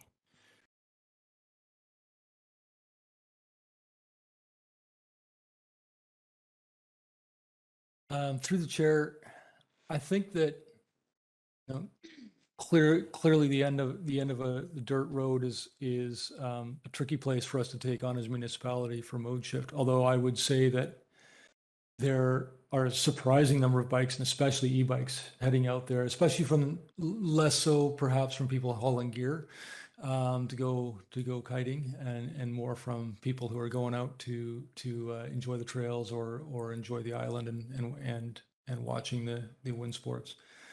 I don't know that this referral is the place to address that, though. Thank you. Go ahead, Councillor Hamilton. Thank you, Chair. Could I understand what's the timeline for expectation for response? So if we were to postpone a response following further debate or further chewing on this? Yes, through the chair. Thank you for the question. So the timeline given was November 4th. When I said, hey, I can't get back to you that fast, there was no problem in delaying it. I don't think the province has an issue with delaying it. I think that the CERP team would have would prefer it not be delayed. I think they potentially the tricky thing is what does Squamish Nation think about any delay?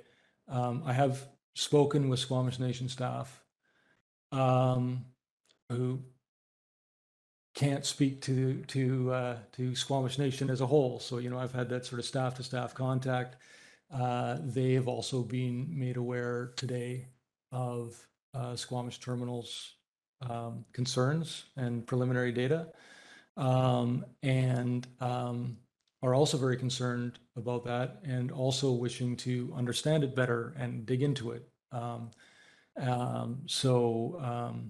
But I can't speak to that. I think that's some of the challenge here is whether council decides to delay and ask until there's further information and a better understanding, until the sedimentation report comes from the CERP team and is accepted by the technical committee, and the initial data from terminals is correlated with that, and see if it makes sense and all of that. Whether to wait for that information and then weigh in on, okay, now that we know everything, do we want to go for phase 2 or not? Do we, or to say at this point, we don't want to hold up the process, but we're okay as long as there's no impact. That's really I think the two choices. And it's up to council, obviously, to weigh in on that. Thank you. Okay, I have a couple of questions, and we'll go to Councillor Stoner and onwards from there as needed. I had some questions around the Vision Committee as a whole, as far as when would council see some sort of output from the Vision Committee? I know that work's been sort of underway, but I haven't seen a formal update to us as to what that work entails, and I think that might inform of whether it's this process or future processes and work in this area. So, are you in a position to comment on that, or is there a plan for if there is going to be a council touch point, or do we need to request one? Through the chair, or to the chair, I guess.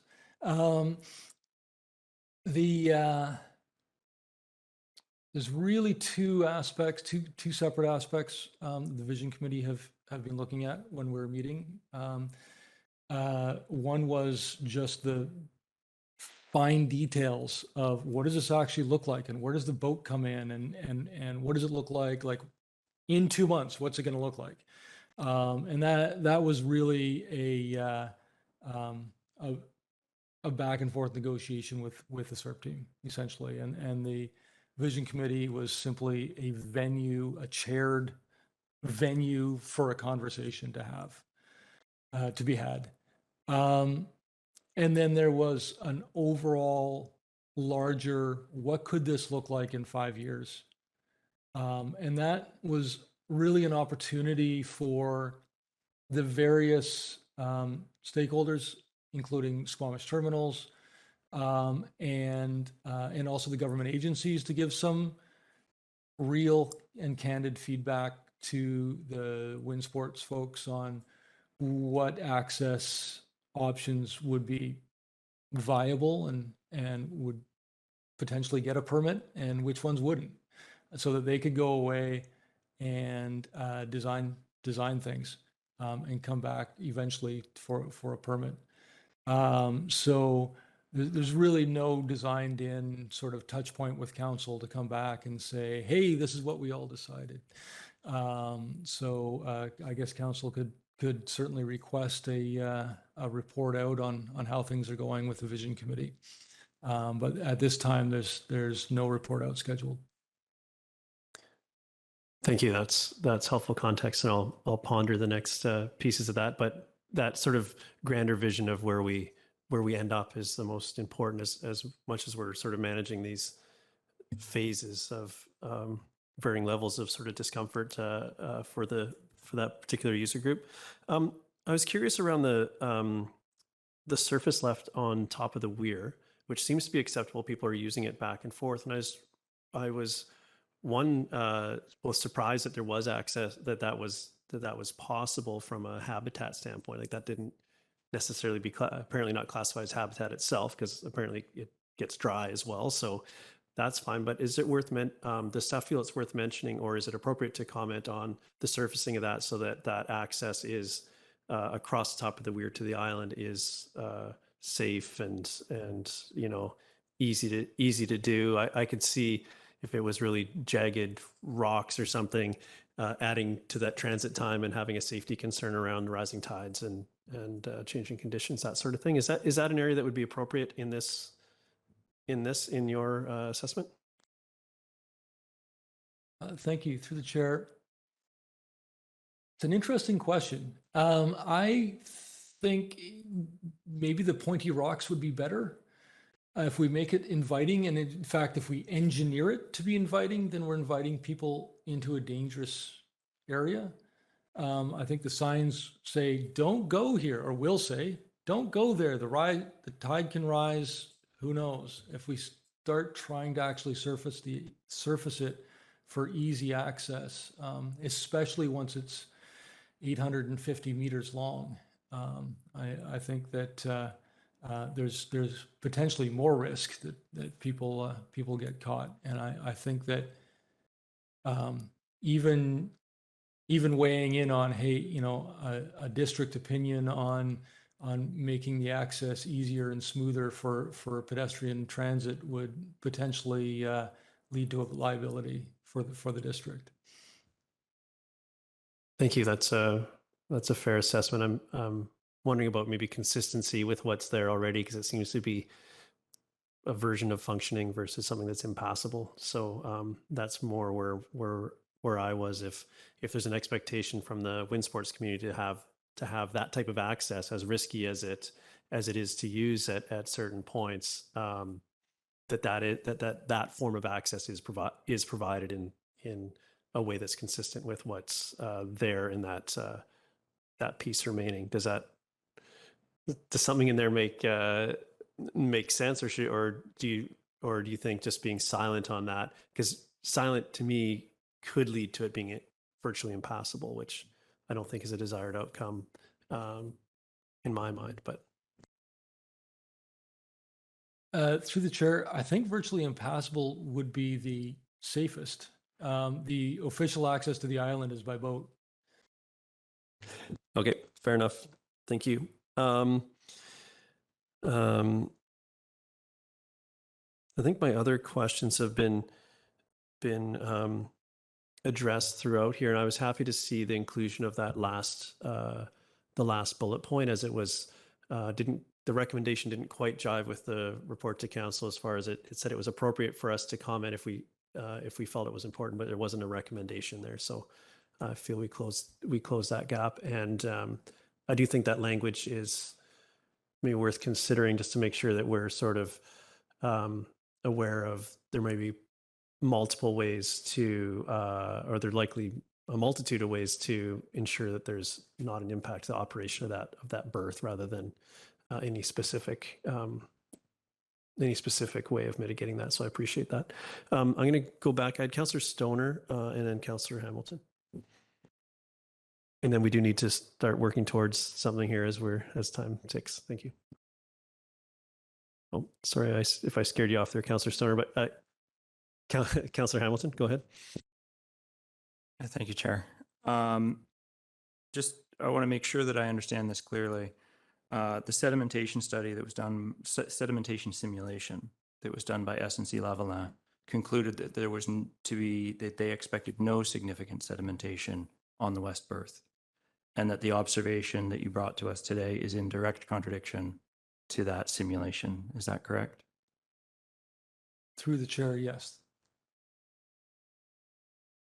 Following on from that, the other SNC-Lavalin simulation was on velocity currents. Do we have any reason to believe the conclusions of that simulation, given that the other sedimentation simulation was incorrect? Through the chair, I think that obviously all simulations are simulations. The sedimentation simulation did take the velocity profiles from the current simulation as an input. And so that may be one area where, or one may be a reason that the sedimentation seems to be much worse than forecast. But there may be other reasons. And so I don't think that we can necessarily throw all the simulations out, but it certainly begs a question. I absolutely agree. Thank you, Councillor Stoners, and then over to Councillor Pettingill. And I have one too, but we need to get there. So go ahead, Councillor Stoner. I'm just trying to figure out where we go from here. I think we've gone too far into the detail. I'm not the person to figure out the sedimentation. And I also just don't think we have the information at this point. So I appreciate that you've gotten some new information today, but I don't know what that report says, and I don't know what the study looks like, and I can't compare it to what's in my report. So with risk that we go too further down that rabbit hole, I wonder if we just consider I don't want to delay our feedback, kind of to Councillor Pettingill's point. I think it's important that we provide our feedback to the province and let this process move on. So I think that from my perspective, that third bullet point just needs to be softened a little bit and reoriented towards the Transport Canada condition, who are the people who are responsible for making sure that there is no implication or no impact on the West Berth of the terminals. So I am almost close to having some language there, but I just want to make the comment that while I appreciate the feedback and the new information, I don't think it's something that we want to be getting down into the weeds of, given that we don't have the report in front of us, and I don't actually think we ever need to. Thank you. Councillor Pettingill, did you have? Councillor Stoner sort of addressed my question. I did have some language. I'm not sure if the room will agree with me, but I've got something, so I'll try it and I'll see. It is. I'd like to ask a question of staff before you test your motion, and then and Councillor French, and then we absolutely need to move to motions, because I agree we're wandering a bit here, but there's also a lot of curiosity, not just in this room, but in the community around the project. So I'm letting it kind of run out a little bit more than normal. So my question is, given that there were conditions and related to monitoring the success of the first phase, and in the recommendation, there's no mention of those conditions being met or monitored at all. I sort of made the assumption that was handled somewhere else, but perhaps is it appropriate to mention those previous conditions and the further study required of the actual impact versus the modeled impact, and maybe some general catch-all language that represents that in a more fulsome way, so that we can acknowledge that these are pieces of work that are sort of outstanding and are already committed to, and account for sort of address some of the concepts that we've been batting around here over the last half hour or so. I was buying you some time to think about it by making the question really long after the fact, but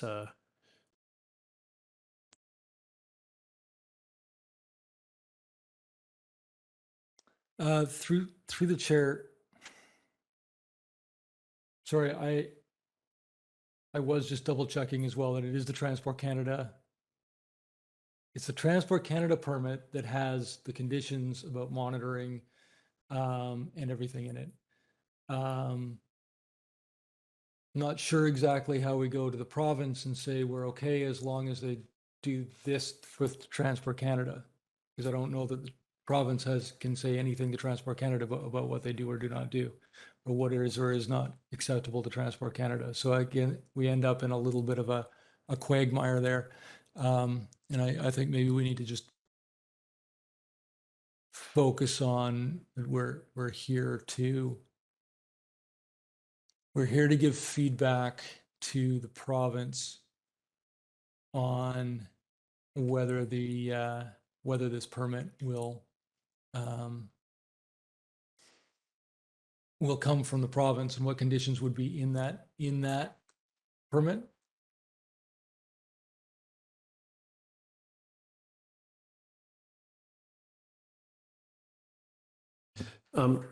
So, Mr. Wickham, I'm seeing the hands from some SERP team in the back of the room that may have some input here, and I'd like to sort of facilitate us getting that information, but I think that's best handled if you could confer with the SERP team and then present to us. Maybe we'll go for a quick recess here to allow for that to happen, and then that'll better inform our decision going forward. With that in mind, do you have a question prior to that, just to make sure that it gets? Yeah. Okay. So we'll go to Councillor French, and then we'll go and recess and allow that to transpire. Go ahead, So Councillor French. this was exactly my question. With two members of the SERP team in the audience clearly reacting to some of the things they're hearing, my question was going to be, how can we hear from them? We've accomplished that with this. Thank you. Okay. So for that, we'll recess for, I don't know how much time is required here, but let's do 5, and so we'll recess for 5 to so staff can confer with the SERP team members that are present, and if you need additional time, just let me know and we can extend that. But for now, thank you. We're back from recess, and I will turn it back to staff, and we're continuing our discussion around the Central Estuary Restoration Project and the Water Sustainability Act referral. Thank you, Mayor and Council. So yes, thank you for the opportunity to take a short break and discuss with the SERP team, who are struggling with the very new information as well, and are assuring us that the new information is very different from the newer information that they have, which is not yet published. So there's a lot of confusion about new data, both on our part and their part. There's a great deal of uncertainty. Part of the other issue that's apparent is we've got multiple jurisdictions here. The sedimentation is largely an issue that Transport Canada is dealing with through their permitting system. So having said that, we've just sent Ms. von Blodo a revised motion. It is the same recommended motion that you've seen previously. It's the alternate from the staff report with one additional bullet that's inserted after the last one, and it reads, and I think we'll be able to put it up on we might be able to put it up on the screen. The project, put my glasses on. The project comply with the prior conditions contained in the existing Transport Canada permit signed December 10th, 2021. So we're attempting to connect the WSA approval to the Transport Canada approval. So, okay, and with that no change to that recommended language, does that replace the language that you had presented around the terminals, or this is a different too? It's supplementary. Okay, Mr. Wickham is so about there. Oh, okay. Thank And you. we'll I be think able to having put it on the screen would be helpful Yeah. for our discussion. And as you're working your way towards that, I see a hand from Councillor Stoner. So we'll try to be efficient here and go to Councillor Stoner. I'm just curious if we have any sense if there's an additional requirement for a Transport Canada application at any point for phase 2 of the project. So like the timing of when that condition needs to be met by Transport Canada, will that get caught before phase 2 of the berm removal happens? Through the chair, the proposal is, the proposed revision is to add a bullet referring to prior conditions of the permit signed in 2021, December 10th. There is an application for an update to the navigational, to the permit from Transport Canada. We don't know when or if that will be signed.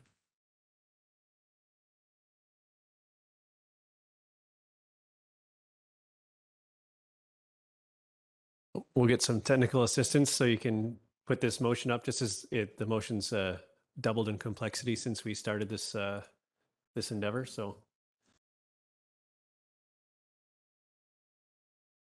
Council, you'll be receiving it in your email as well if you want to see it on the small screen.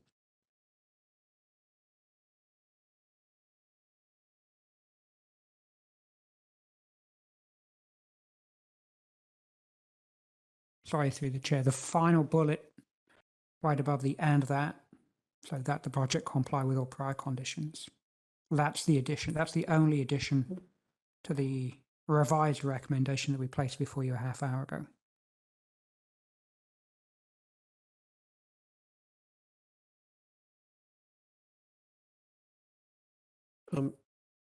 Thank you. I've got just around the conditions contained in the existing Transport Canada. Are there conditions in other areas, perhaps even the Water Sustainability Act, associated with it, or was it only the Transport Canada piece? I like this addition. I like where we're going. I think we're getting somewhere. I just want to make sure that if we're adding this, that we're covering it off adequately. The outstanding sort of reporting on the project so far, and maybe we have. I just through the chair, there are obviously conditions in both permits. It was the Transport Canada permit that had a lot of conditions around sedimentation and protection of the operations of the West Berth, and so that's the one that seemed to be the focus of council. Okay, thank you for that. I think conditions are met from phase 1 would be required of phase 1 being met in the general sense is what I'd be looking to accomplish. But I understand the rationale just to focus in on this one. So I'll think about that and I'll let you do the same. And I'll go to Councillor Pettingill and then hopefully we're getting somewhere here. Go ahead. Yeah, I'm still trying to understand this versus what I'd come up with. So the new 4th bullet, the addition, does that not address the 3rd bullet? Like, is that not redundant? So I think what we're attempting to do is clarify where or what the expectation with respect to navigation and sedimentation is more clearly, and that's connecting this decision to the Transport Canada approval. We're trying to connect 2 jurisdictions here. That's the key.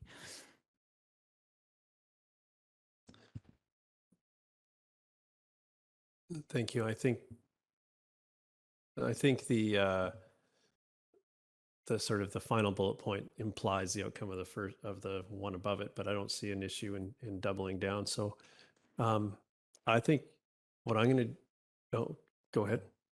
Well, I do see a bit of an issue, so maybe I'll try my resolution then, adjust it, and we'll see where we go. I'm getting a good feeling already just by looking around the room. But I would move this recommendation with the following modifications: that the 2nd sentence in the 1st bullet be stricken, and that the 3rd bullet be stricken. And if supported, I would speak to that. So essentially, that's moving the explicit wording around parking, and then also the no impact to the viability of Squamish terminals and so on, and instead use the fourth bullet. Sorry, just for clarity, on the first bullet, you're striking the second sentence and then striking the third bullet. Second sentence in the first bullet and striking the third bullet.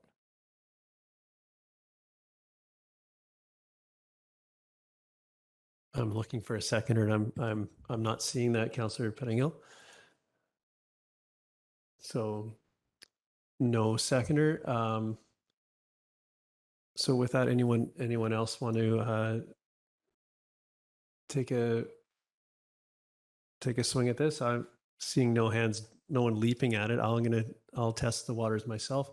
I think I'm having challenges with the first bullet point, the safe unimpeded access to the new end of the spit, to make sure that that's the end of the to the weir I think is important. The end of the spit access wouldn't be accomplished without having safe parking and turnaround. So we want to make sure that we can get down to the or not, but so that the boat access and everything works there. So safe unimpeded access to the water at the end of the new spit would be my edit, and otherwise the rest of the motion stands as this revised recommendation. Seconded by Councillor French. I'll speak to it briefly. I think we've discussed this whole topic at length, so I won't go too far. But I think this is a fair assessment of what we need and what the community expects us to not only understand going forward as far as the outstanding the prior conditions being met before something further happens, as well as protecting the most reasonable possible access to the for the wind sports community and others that like to access that island that is our license area. So I'd like to thank staff for the presentation and the patience, and of course the SERP team for attending tonight and helping with the clarity. And yeah, I'm curious to see the sort of what this next step looks like, and to see the output of these various reports that are coming to light here by the minute, it feels. So thank you for that. And on anyone else, go ahead, Councillor Stoner and Councillor French. Sorry, can you just clarify what your motion is? I'll go to the minute taker because to see if she captured it. So I have the motion that's on the screen, and then the first bullet point has been revised to say safe unimpeded access to the water at the end of the new spit outside, and then it continues on. The intent there is that the boat access could be successfully operated by the end of that, the construction there, which isn't in the initial recommendation, I didn't feel was accomplished.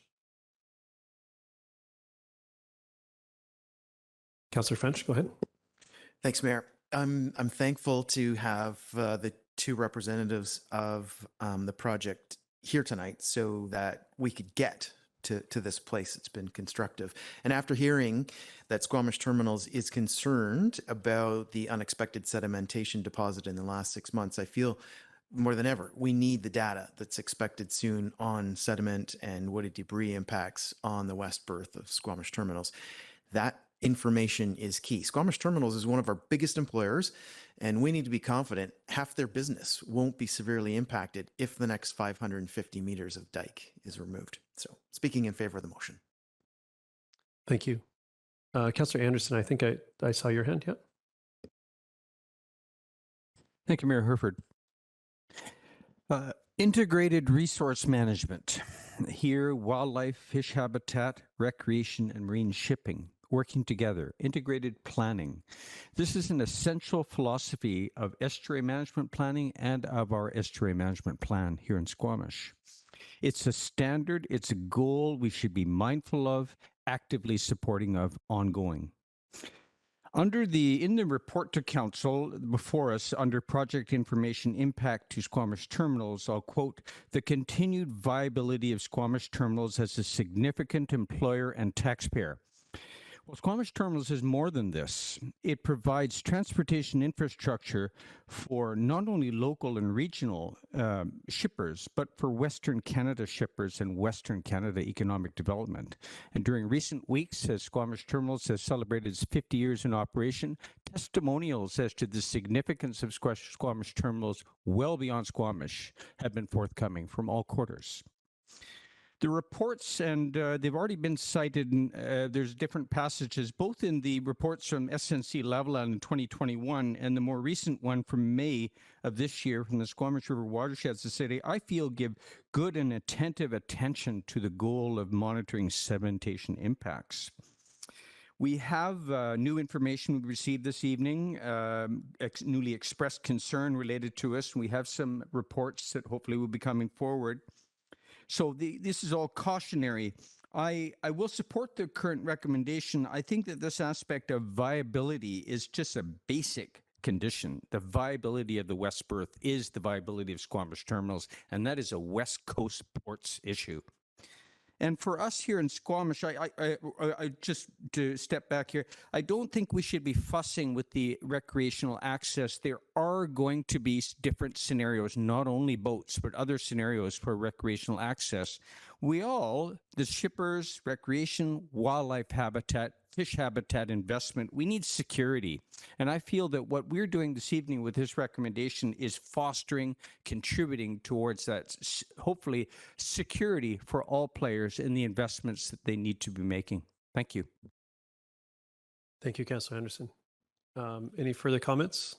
Councillor Stoner, go ahead. Yeah, thank you. I will support the motion. I had something a little bit different because I am concerned about the third bullet point and the language around no impact to the viability of Squamish terminals. I think there might be some impact, but as long as it's manageable over time and how that is managed is dependent on Transport Canada and how they manage that. So I'm not going to propose an amendment because I think that it is outside of our jurisdiction and we've been here long enough to or wordsmith this particular recommendation.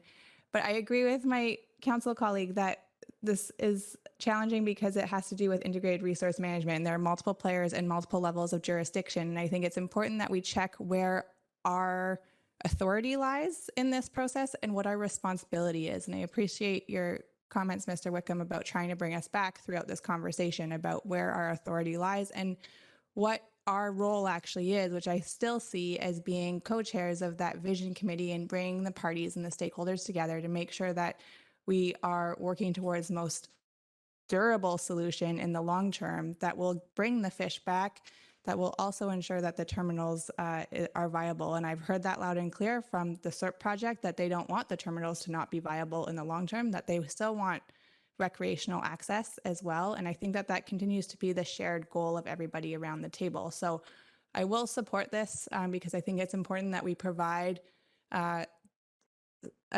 objections to the approval process for the WSA permit at this time. But I also think that it is beholden on us to continue to co-chair that vision committee and bring the stakeholders together to make sure that we continue that hard work outside of just the permitting process. Thank you. Thank you. And, Councillor Pettingill. Yeah, thanks. I'm not prepared to support this as written at this point. I think for me, a couple of things.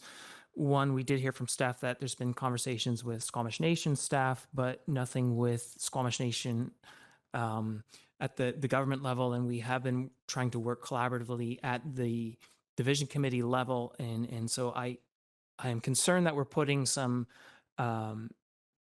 fairly high expectations without that conversation.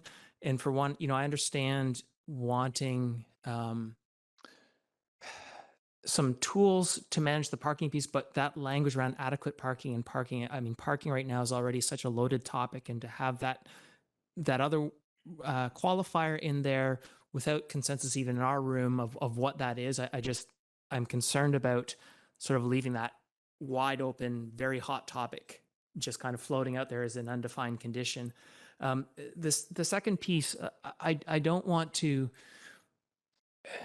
I guess what I feel like this wording does is say, you know, the ecological project can continue if it has no impact of what the terminals is kind of already doing.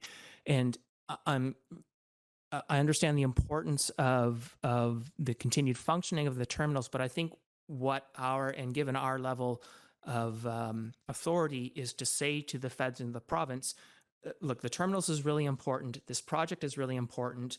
We're asking you to find a way forward for this project that makes sure the terminals proceeds as well. Whereas what we've said now is, yeah, if there's any impact on the terminals, this project's just done. And I don't think that's where we should be. I think we need to say clearly, these are both really important to us, and we're turning to you, those bodies with the authority, to figure out how these two things work together, and they're both really important to us. So that, for me, we don't get close enough to that to support this. Thank you. Seeing no other hands, I'll call the question. All in favor?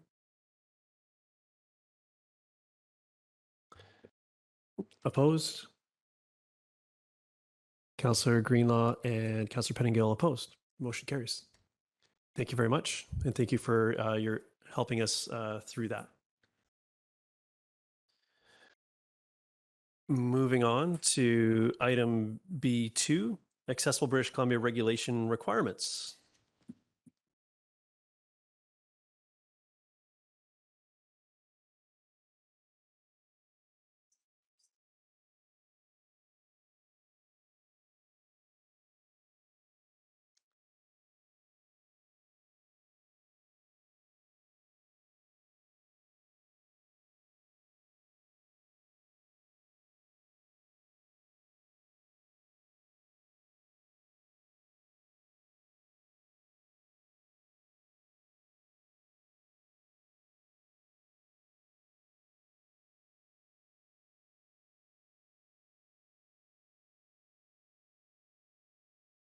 Our IT team seems to be poised to pounce if needed, but I feel like you're getting there.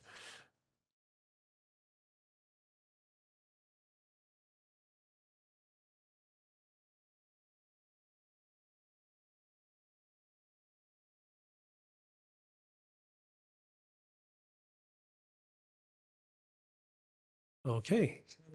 Hey. We've got a couple of staff members here. I'll turn over to you. Yes, good evening, Mayor and Council. My name is Asia Peterson.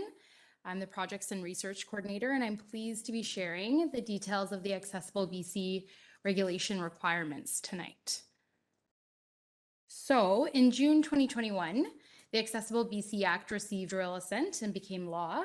And this act includes specific regulations for how prescribed organizations must implement this law. So local governments are included in the list of prescribed organizations. The regulation states that all prescribed organizations, such as the district, will have 1 year from last September 2022, to complete the following: establish an accessibility committee, develop an accessibility plan for the organization, and develop a public feedback tool or mechanism to get input for the plan. So I'm going to talk about each of these components and how district staff plan to fulfill these requirements by the legislative deadline of September 2023. Before diving in, I just wanted to quickly highlight some of the accessibility definitions that we'll be using. So for the purposes of this project, we're using the definitions as outlined in the Act. So disability refers to an inability to participate fully and equally in a society as a result of the interaction between an impairment and a barrier. So what we mean by impairment, that includes a physical, sensory, mental, intellectual, or cognitive impairment, whether that's permanent, temporary, or episodic. And a barrier refers to anything that hinders the full and equal participation of a person in society that lives with an impairment. So barriers can be caused by a variety of things, such as things in your environment, attitudes, practices, policies, and these can be affected by intersecting forms of discrimination.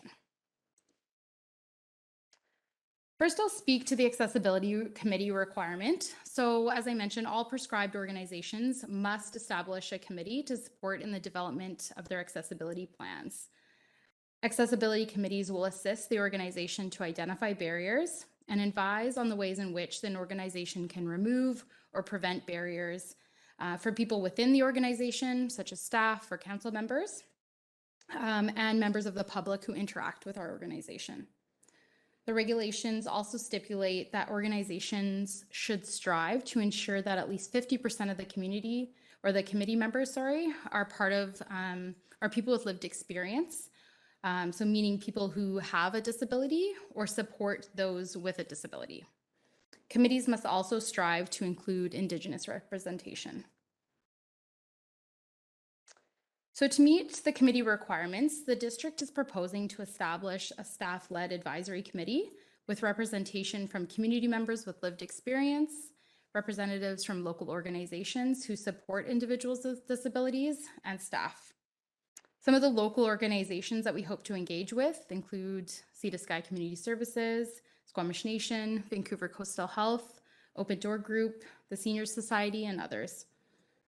We'll also launch an open call to the public to recruit for the community member spots. This call should go out later this week, and we're hoping that the committee membership will be established by the end of the year.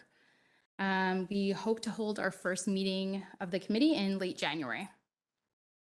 District staff will be pulled into committee conversations as needed, as these accessibility considerations span all different departments across the different areas of the district.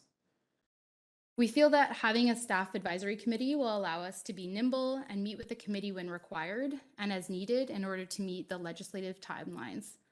We'll aim to meet with the committee at least 4 times before the finalization of the plan. A draft terms of reference has been developed and will be finalized once the committee is established. And although the commitment of the committee will only be for the duration of this project, council may choose to keep an accessibility committee in place to advise on district initiatives moving forward beyond September 2023. The second requirement of the legislation is the development of an accessibility plan for the organization. So this plan will outline how the district will aim to identify, remove, and prevent barriers for all individuals, for those within and outside of the organization. And the plan will be made up of a series of recommendations for how to improve the overall accessibility of the district. So when developing our plan, we must consider the following principles: inclusion, adaptability, diversity, collaboration, self-determination, and universal design. Public feedback must be also incorporated into the plan. This is the third component of the legislation, which is to develop a mechanism or a process to allow for public feedback on the plan. The committee will advise on how this engagement process or public engagement tool will roll out. Plans must be developed and shared publicly on our website by the deadline of September 2023. And then plans must be reviewed and updated once every 3 years. So I just want to focus on or highlight the scope and focus of this work. So as per the legislation, we'll be solely focused on district facilities, infrastructure, services, programs, and policies. And at this point, we will not be reviewing or advising on community or privately owned assets or programs. However, this is something that we could pursue in the future. In reviewing other municipal plans, accessibility plans, we noticed that the recommended actions are usually grouped by a different subject area, so such as built environment, public space, transportation services, web accessibility, recreation, governance, and so on. This might be a framework that we explore using if the committee is supportive. So because we're on a tight timeline, we have to take some immediate steps to get this work underway. Our first step is to establish the committee. And as I mentioned earlier, we will have a process for the public to apply if interested. And we've been reaching out to local organizations to gauge interest as well. So once our committee is established, we'll hold our first meeting in late January. And at that time, we'll finalize the terms of reference and approve a framework for doing this work. We'll also begin mapping out the public engagement process. And finally, in terms of reporting back and council involvement, we plan to bring regular updates to council to keep you informed on the progress of this project. Additionally, we will ensure that there's an opportunity for council to provide feedback during the public engagement process. We also plan to bring a draft accessibility plan to council in advance of the legislative deadline for any final feedback. And then we'll bring the final report for council's consideration and approval in September 2023. And that's it for my presentation. Thanks. Thank you. Council, any questions at this point? Go ahead, Councillor Anderson. I am curious as to whether outreach to local medical clinics has been considered and whether they may be a source of advice, information, and feedback regarding issues faced by some of their patrons and the issues faced at their physical premises, sidewalks, parking access, that sort of thing, just as a good source of information for people who would clearly be well motivated to offer it. Sorry, through the chair. No, not at present, and we wouldn't plan on engaging them directly. I mean, we can't get to their stuff before we've dealt with our stuff. So no, we won't be looking at medical clinics and their parking lots and their infrastructure because we have to focus on our facilities and our programs. Thank you, Mr. Buxton. I do understand that. I actually had in mind that they may be able to offer some perspectives on our infrastructure and the work before us, and they do, of course, provide us with letters and on some of these topics now and then. Yeah. So from that point of view, through the chair, yes, we can certainly engage with those agencies when we get to the public engagement point of the process. Very good. If I may, Mayor Herford, I saw in your slide presentation a reference to the Squamish Accessibility and Mobility Committee. Presumably this already exists. And I note that during recent months at public events, and not least during the election, we were kind of shadowed by some advocates for the cause who kept that cause in focus for us. And perhaps they were representatives of this committee. But how long has it been in place? Is it an active group ongoing? Yeah, thanks through the chair. I'm actually not sure how long it's been in establishment for. It's a grassroots committee that's community led. As far as I know right now, they're not super active, but we've been in touch with members of the committee. I think the chair has had to step down, but we're in touch with them and they've been helping to, shape our terms of reference, and they'll certainly be involved in the committee as well. Thank you. Well, it's very encouraging that there is such a group and such individuals out there. Yeah. Thank you, Councillor Anderson. Councillor Stoner? Thank you. Through the chair, a few questions on committee makeup. I was kind of surprised to just see that we're looking just for 2 positions for members at large, especially given the requirement around trying to include more people with lived experience. And so I'm just wondering if you can speak to the rationale for only having 2 members at large. Yeah, through the chair, I think we were hoping for a minimum of 2. I don't know, I can't remember if the report said at least 2, but that's the hope, that we'd get at least 2 community members. We have one person that's already expressed interest, and then there's certainly other people from organizations that may play a dual role because we are a small community. But yeah, we would welcome more community involvement for sure. And then it seems like it'll be a little bit fluctuating in terms of the total numbers because staff from the district will kind of ebb and flow. But do we have a general sense of how many people we expect to be on the committee and what that proportion makeup would be of folks with lived experience versus those of us asking questions of those with lived experience? Yes, for sure, through the chair. There's no set number as outlined in the legislation. Our hope is to keep it relatively small to allow us to move forward and then engage other people through the public engagement process. We do have to strive to make sure that there's at least 50% of the committee members who do have lived experience directly with living with a disability or supporting, a loved one with a disability. So that's going to be our aim as we recruit. So I think, and then in terms of staff involvement, they're non-voting members. And I when we were looking at, which staff members would be involved in making accessibility related decisions, it was all of us. So the thought was to kind of cycle through staff when required. So they'll just advise in terms of their own expertise in their own departments. And then just a final question on that perspective. I appreciate the rationale for it being a staff committee and the flexibility that brings, but did you consider at all having a Yeah, definitely.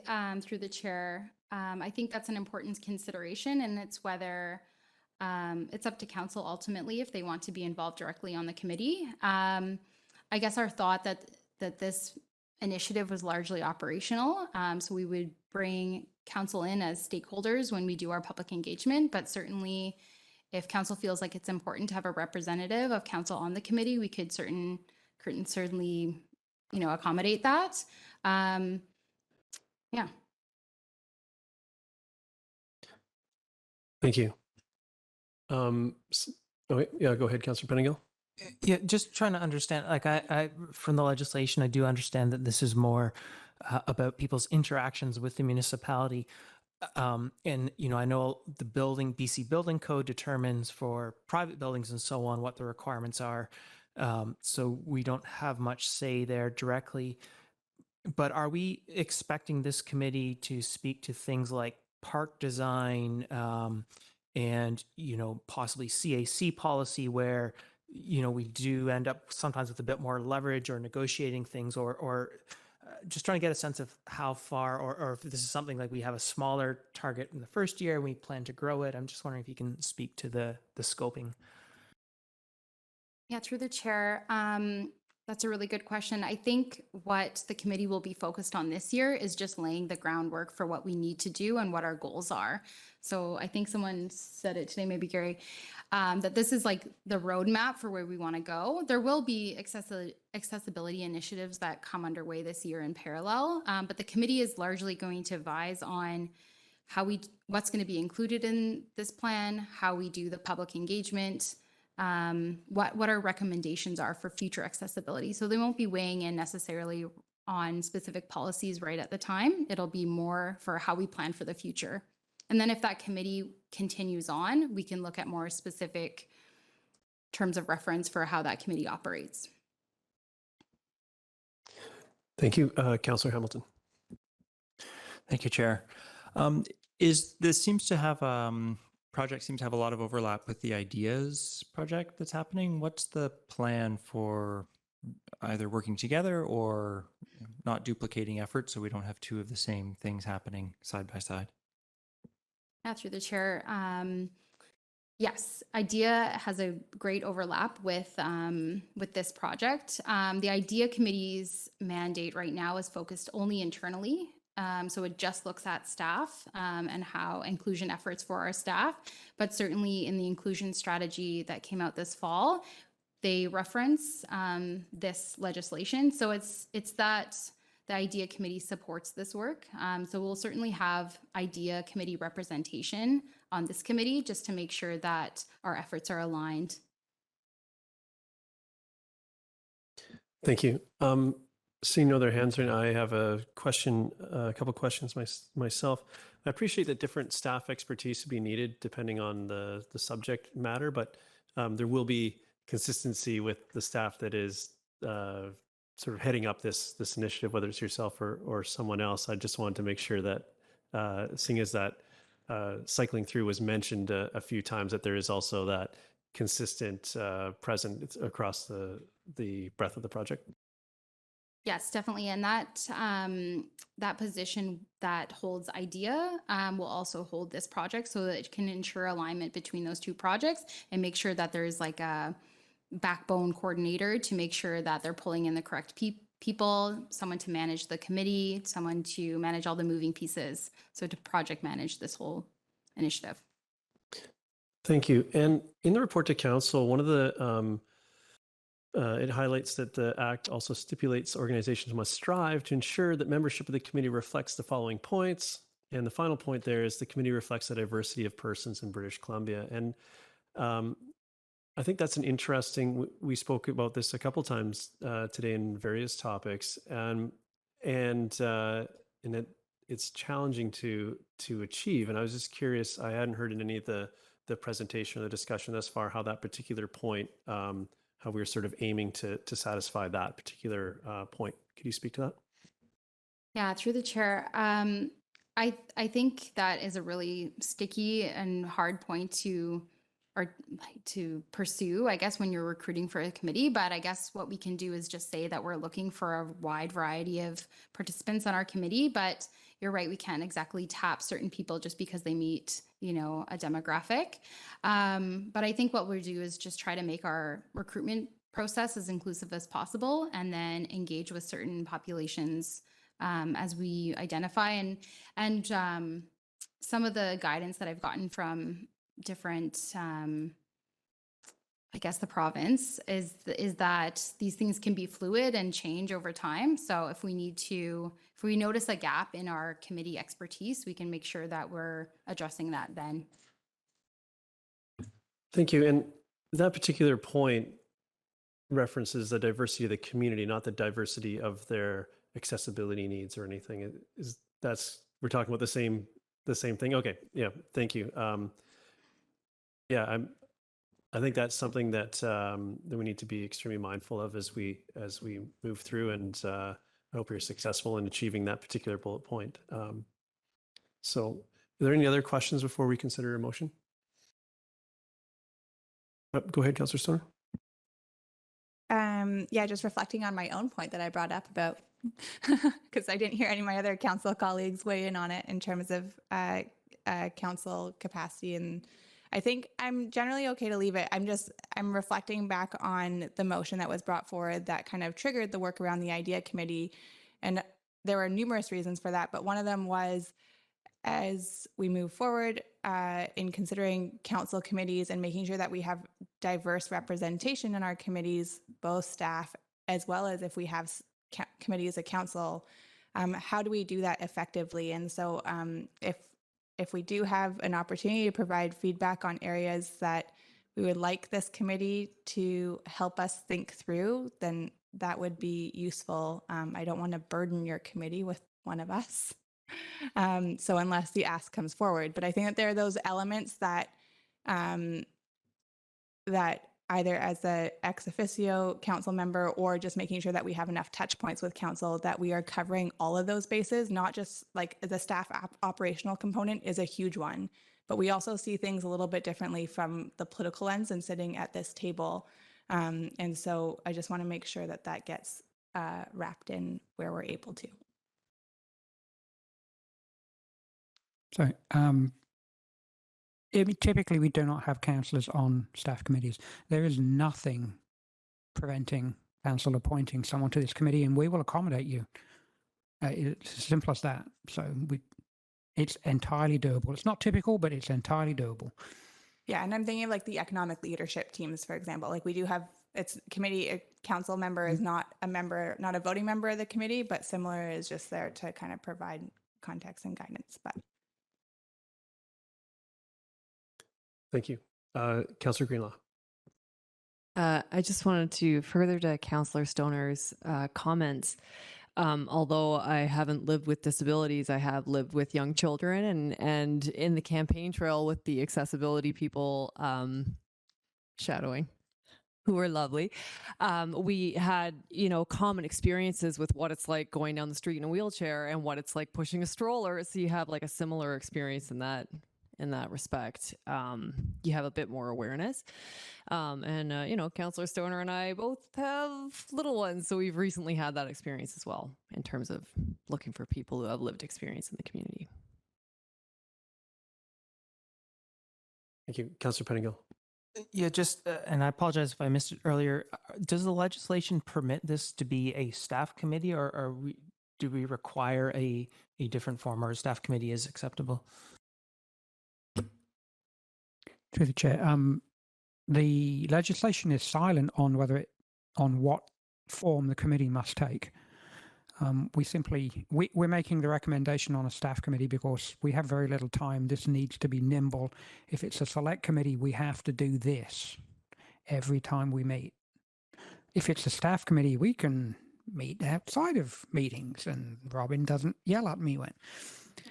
There are lots of things we can make decisions over email far easily on a staff committee. It's far more fleet and nimble. That's the reason we're making this recommendation. But so if you want a councillor on it, let us know who it is. We'll work with you. Thank you. Could you remind me the next touch point for this for council, as I feel that might be the more appropriate time to discuss more fulsomely council's involvement or not. Yeah, through the chair. There's no set council date yet, but I believe it would be after the committee is established, because we're hoping to establish the committee in the next month and then hit the ground running for January. So we could bring an update back shortly after the committee is established, but if it might be ideal for us to know if there's going to be a council member on, so we can get the committee makeup in order before the new year. Yeah, Councillor Stoner. Yeah, and I'm not committed to having a council member on. Maybe the question is, how do we understand the scope within the TOR of the projects that will be considered by this committee?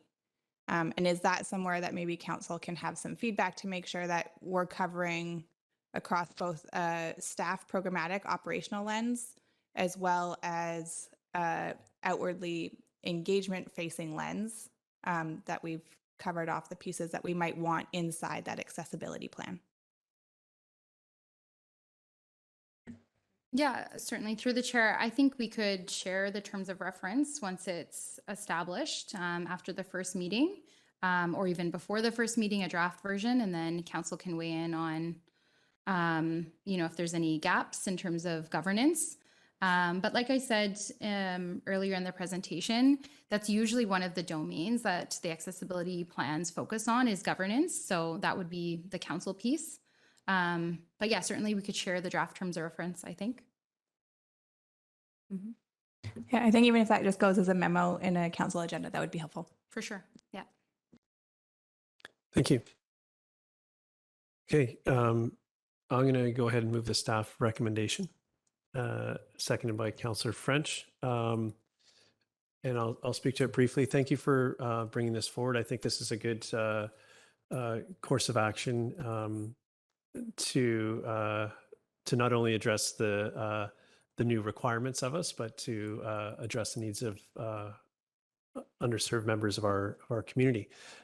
So thank you for that, and I look forward to seeing the terms of reference and the subsequent output of the committee's work. Any other comments? All in favor? Motion carries unanimously. Thank you so much. Moving on to item B3, the Malcolm Ring Road failure and funding source adjustment.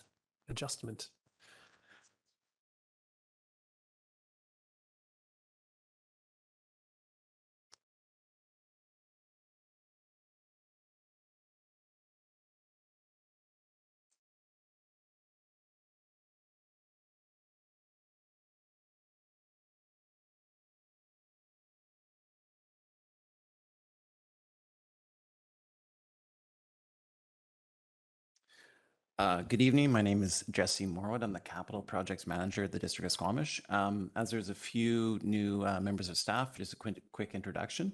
I'm part of a team of 4 people that are part of the integrated into the engineering department. Our kind of main focus is project delivery of civil infrastructure projects. We start often at the planning phases, certainly in the design, and then the actual construction of the projects. We do projects from water, sewer, storm, landfill, fiber, active transportation, and roads. So that's what I'm here to present on today. We're talking about a funding source adjustment to an existing project. Specifically, the resolution that we're looking for is that the District of Squamish adjust the funding source allocation to the Malcolm Ring Road. Sorry, 1 second, please.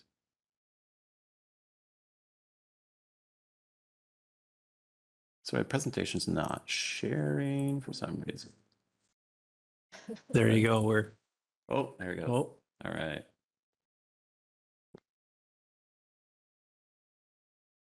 Thank you. Thank you.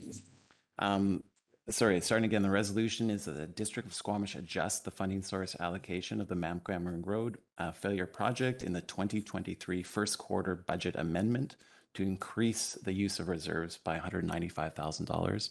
And I will explain that.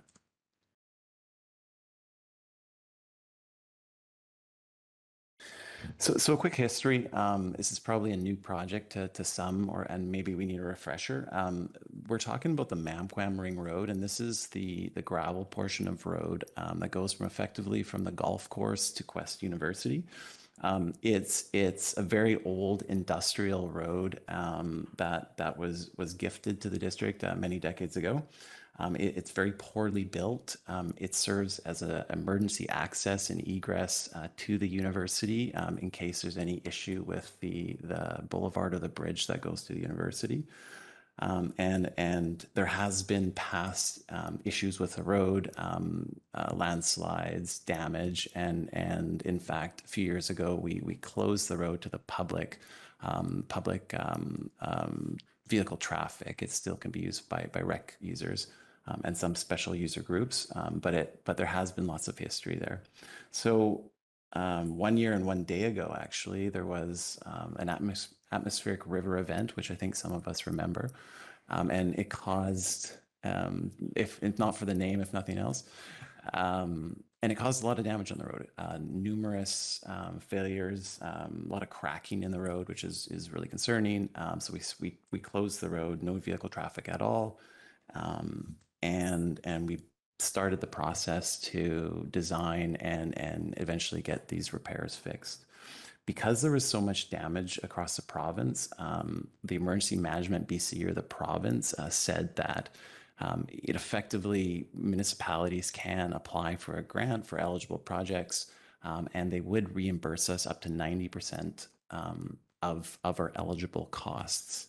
And I will talk a bit more on the next slide about that. It was quite a protracted experience trying to get, first of all, we had to do the design, and then we had to go through this process with the province. They were very tied up with the Fraser Valley issues that many of us know about. And then there was a lot of back and forth about what eligible costs were versus enhancements. To the province, eligible costs are effectively putting the road back more or less the exact same it was, to current design standards. Any enhancements to the province is anything that falls outside of that. And unfortunately, through the process, they said a lot of our design issues were enhancements. And some of these include, bank stabilization. One thing we're worried about is where these failures have happened. Is the road eroding further and causing landslides down below the road, where there's trails in some locations and riparian and the river below. We don't feel these are enhancements. We feel they are necessary to the success of the project. Just recently, the project gave their final award to us on the how much they would reimburse us for of this project. And it's a little under 40%. So certainly a far cry from that 90% that we were expecting. And when we did the budget originally, beginning of this year, I believe. So back early in the year, when we put this into the budget, we were estimating the project would be about $750,000. We've actually gone out to tender, and it's going to be much less than that, which is good news. The bad news is the province, we're expecting the provincial grant to be about $195,000. And what this means is that we're going to be in a shortfall. We currently are in a shortfall, rather, of about $195,000. So this brings us back to the recommendation. I did not provide an alternate recommendation. The reason being is it really goes back to that this is an emergency access and egress for the Quest University area in case anything happens up there. We do feel this is necessary to move forward with. The reason this is we're kind of approving a future budget amendment. This was what our financial colleagues, Mr. Russell here, has advised. But the reason why we're doing it now when we're looking for council support is that we do have some high priority issues that we want to address as soon as this week.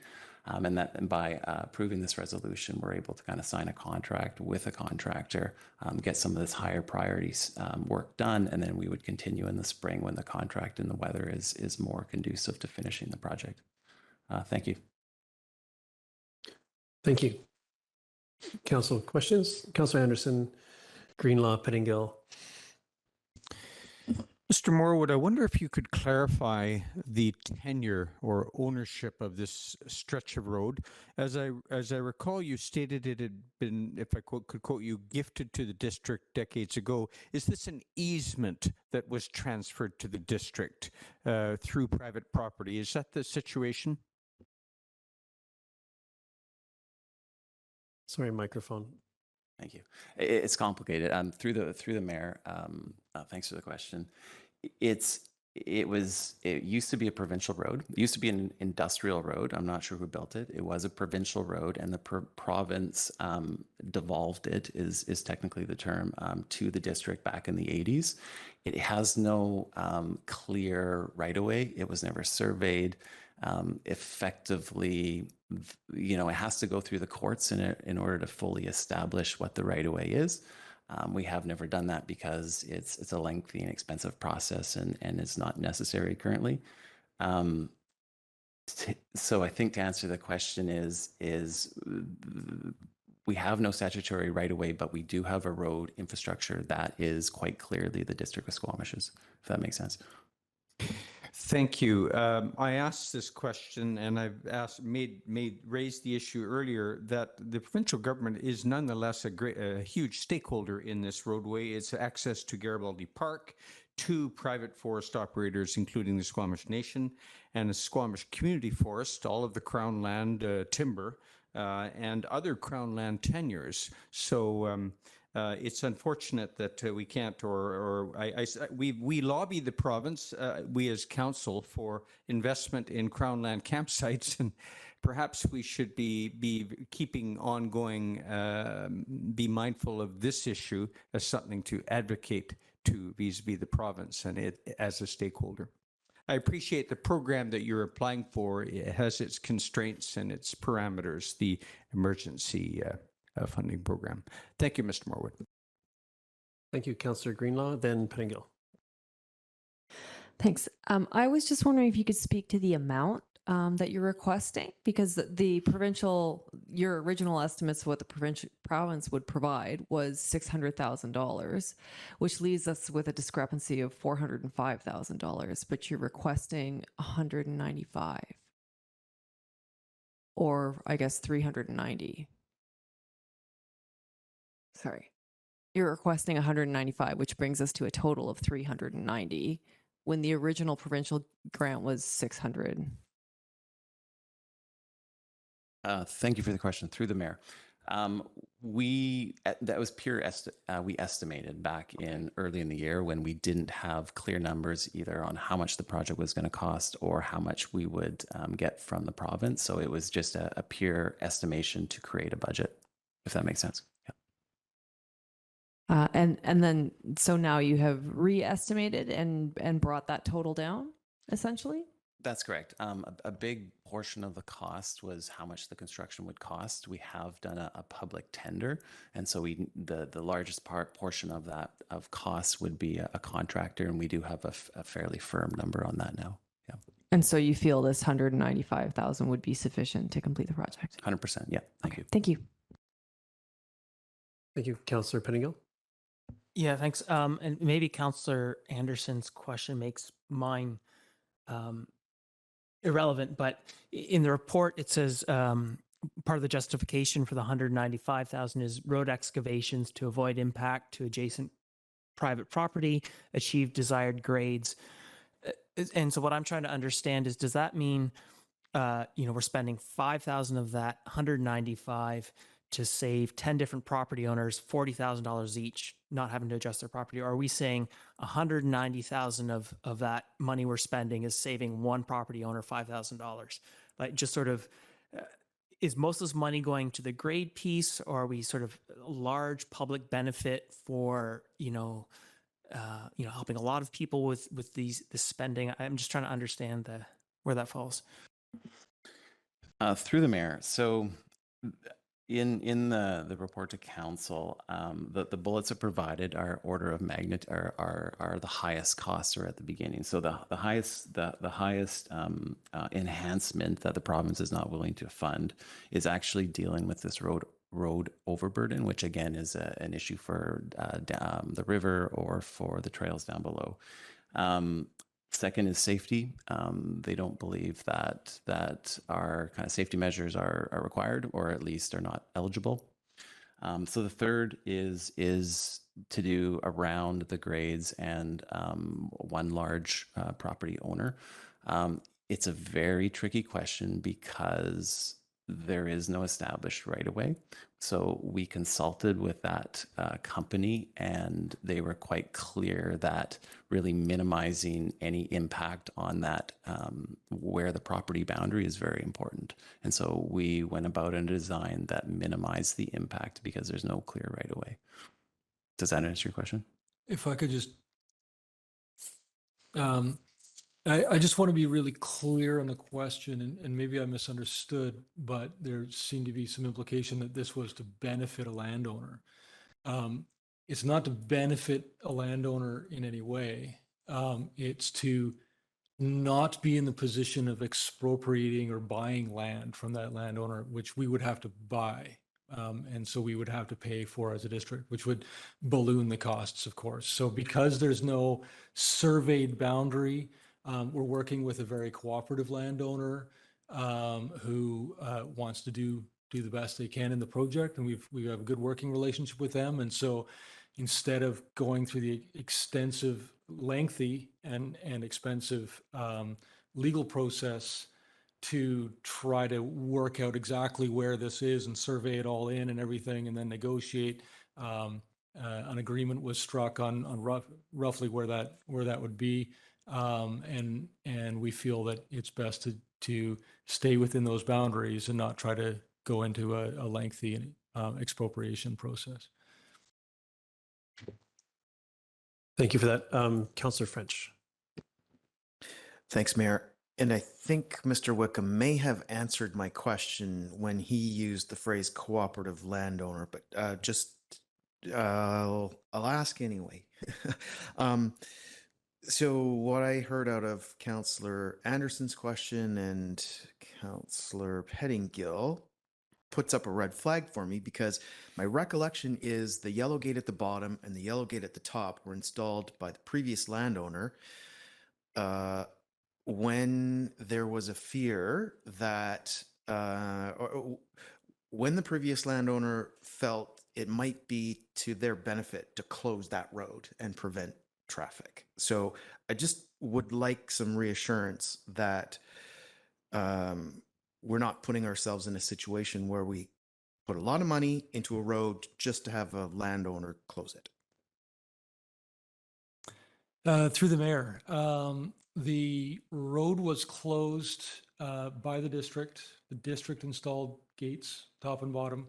Our public works crew had them up in a couple of weeks. It was an impressive effort.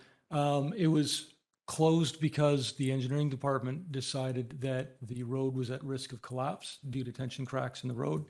It was getting narrow enough that trucks passing each other would almost go over the edge, plus there were tension cracks, and it wasn't safe to have two-way traffic on that road anymore. And so the only way to have any traffic on the road was by radio control.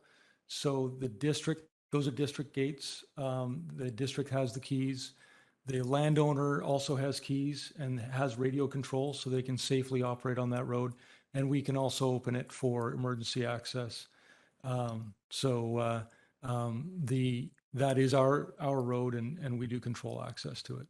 And the landowner was also cooperative during that, was a previous owner, was also very cooperative during that process in the impact to their operations. Thank you, Mr. Morwood. Would you like to add to that?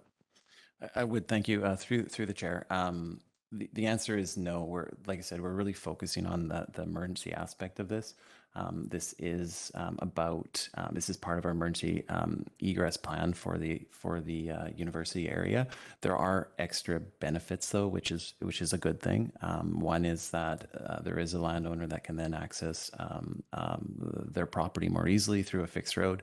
There's also, as another councillor mentioned, there's other industrial users that use this road, such as logging trucks, and we have heard from the community that getting the logging trucks off the boulevard is a priority and back onto this road. So there's a kind of a whole bunch of benefits by fixing this road. Thank you. Thank you. Thank you. And I think your last comment addressed my question around the desired future state after this project is the ability to direct that resource traffic down this road through radio control or whatever other means to manage it safely. But that's one of the desired outcomes here. Through the chair, yes. So effectively, we're putting the road back into a state that it was previously, pre the atmospheric river event. So it's not open to the general traffic, but certain industry vehicles that have the capability and have understand the road conditions will be able to use it, similar to how they were using it before. Yep. Thank you. And then, what control do we have? And this might be one step too far for this conversation, but what control do we have to ensure that that is the route that gets used more often than not, given that most of those vehicles would be coming from SLRD and may not need a road use permit or otherwise. So, and these could be the same methods we used previously. I'm just not aware of what they are. We're looking at each other here. I don't know if we know the answer. It's not something that we've dealt with in the past. I think our public works group often hand out the key to when there's a logging block that's being cut up above the road and a logging company wants access. So I think there's kind of a request by the industry. I don't know if we've ever enforced it or tried to enforce it or make all industrial traffic go that way. We can certainly look into that. Yeah, thank you. And I recognize that's off, getting to what we do when this thing's fixed, and we're here to discuss how we fix it. So we'll focus on that going forward. But Councillor Hamilton. Thank you, Mayor. I'm a little confused. We're going to be repairing the road, but the yellow gates will remain, correct?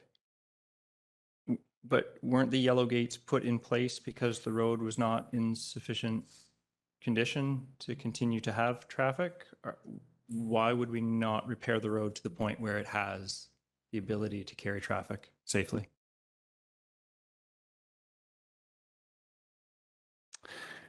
Through the chair, as I mentioned earlier, there has been previous events on the road, and it's not this most recent event that has fully closed the road. It was a previous event. To answer the question is, why aren't we repairing the road to a condition that all users can use it? It's because this is a very challenging road on very steep banks, both below and above. It's very cost prohibitive to try to build this road to a standard that non-trained or professional drivers with radios can actually safely use. You can't safely get two cars past each other in certain areas without a massive capital outlay to this road, and it's not something that we're prioritizing at this time. Thank you. Any further questions, or we can go to entertain a motion? Councillor Anderson. I'd like to move the staff recommendation. Seconded by Councillor Stoner. And go ahead, Councillor Anderson. Yes. To cite the report, road users currently impacted include a local business, logging truck operators, and recreational users. However, that's currently. In future, one of the key users will be the Squamish Community Forest. And hopefully this will be granted by the province formally before too long. And the community forest managers will be busy producing operational plans that will extend 3 to 5 years ahead. And those operational plans will be focused on the Ring Creek Basin because that's the largest block of timber within the community forest. So just informally, I'd like to pass on, Councillor Herford, that it might be a consideration to inform the Squamish Community Forest Managers, our joint venture with the Squamish Nation, as to the status of the road. And this what we want to do is avoid logging trucks going down the boulevard through residential areas. But this does need planning effort and planning consideration on the part of not only the community forest, but Black Mount Logging and Squamish Forestry, other operators up there. So it's just a suggestion that consultation and advice and communications take place with those operators. I think that the significance of this road is such that we are basically in a situation where we must pursue the staff recommendation before us. It really cannot be delayed, and the main reason being we must avoid the industrial traffic in the Highlands.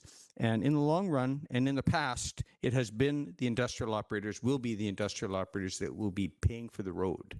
Upkeep, the whole Ring Creek Road is never really been supported adequately by the province. So we all need to work together on this. Thank you. Councillor Pettingill?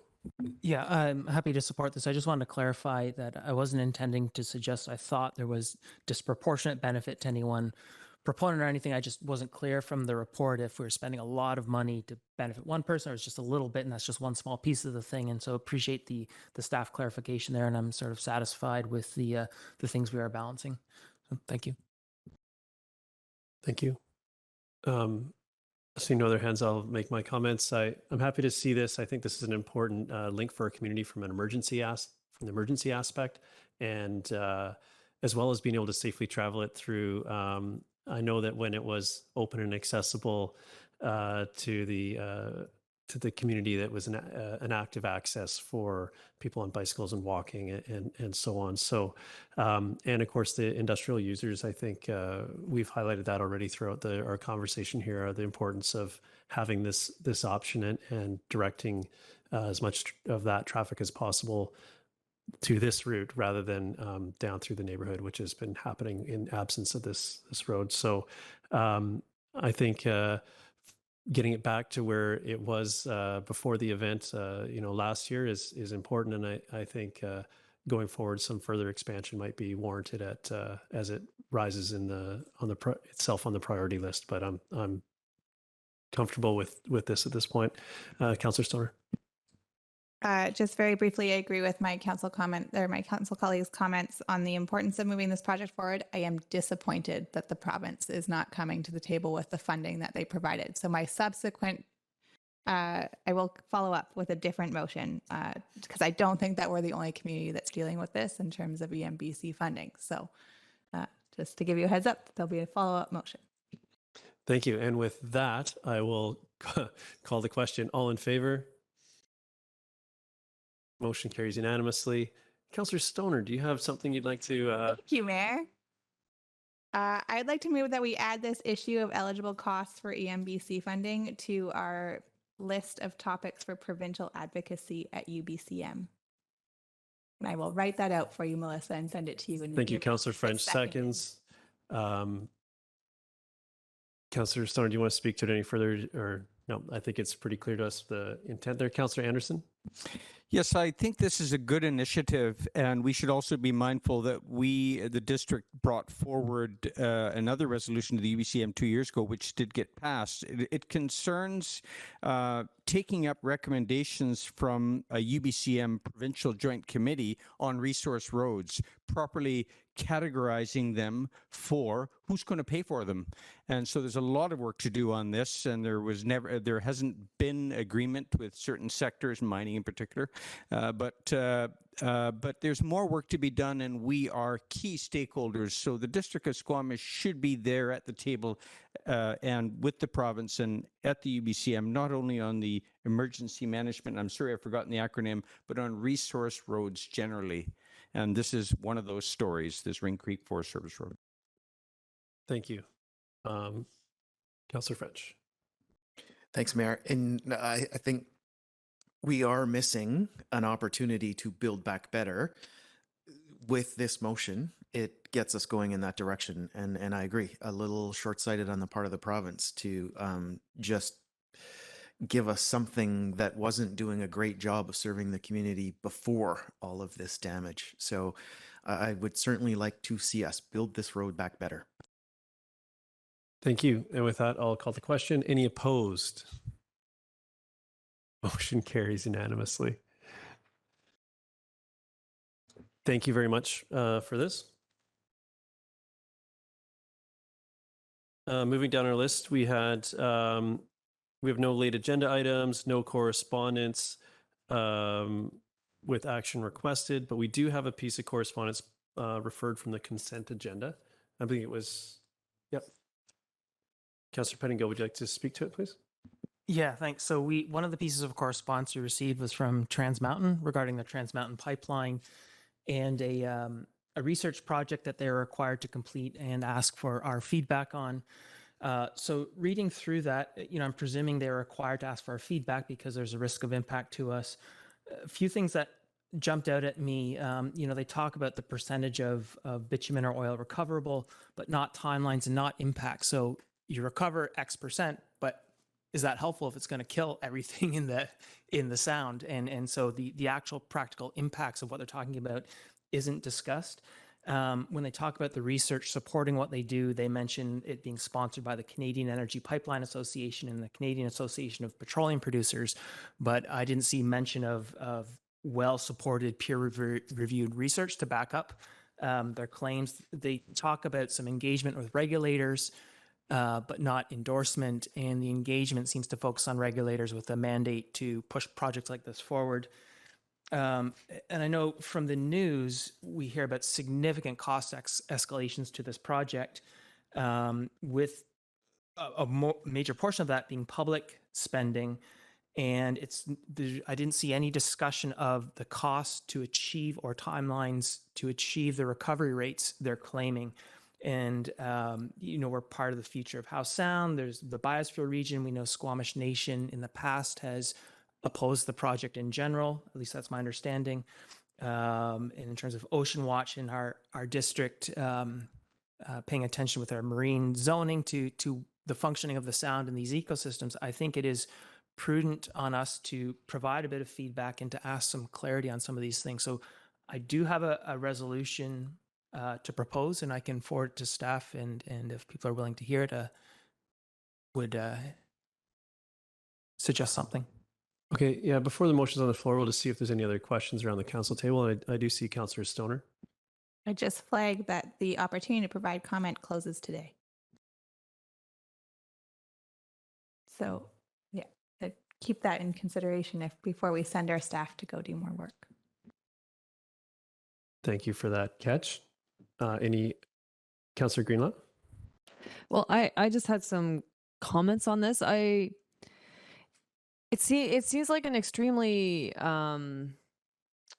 it's not all encompassing, this report. So I assume it's just a fragment of the reporting that they've done. I assume there are environmental baselines. I assume they've done environmental impact studies on spills, and I assume that's beyond the scope of this conversation. Is that correct?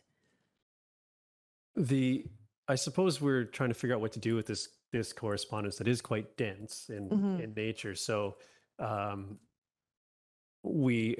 options in the general sense are to refer it to staff for a response, or to do some future action, or maybe a reply. I don't know, but that's sort of what we're looking for here. Not so much getting into the content of it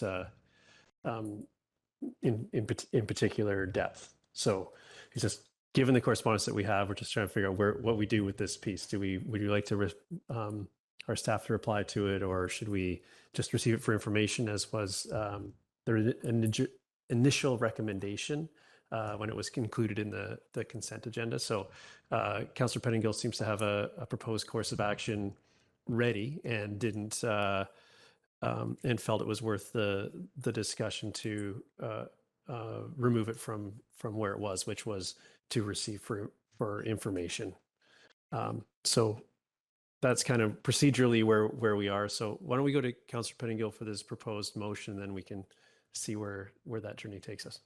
Go ahead. Yeah, and I will just say my experience is that these sorts of bodies in the BCAO and so on has been willing in circumstances like this, understanding we've just been through an election to receive things a day or two later. And so, and as I read through the report, I did not see those things addressed in the footnotes and so on. So my resolution is resolved that the mayor respond to the request for feedback and CC the BCEAO regarding Trans Mountain's Fate and Behavior of Bitumen Research report, asking that Trans Mountain provide peer-reviewed independent research as the primary evidence in support of the report, details about the possible impacts of bitumen spills on resident and transitory flora and fauna in Catsom House Sound and adjoining ecosystems, and given the significant project cost increases and public investment in the project, an understanding of the costs and securities required to achieve the timelines and recovery rates proposed in the report.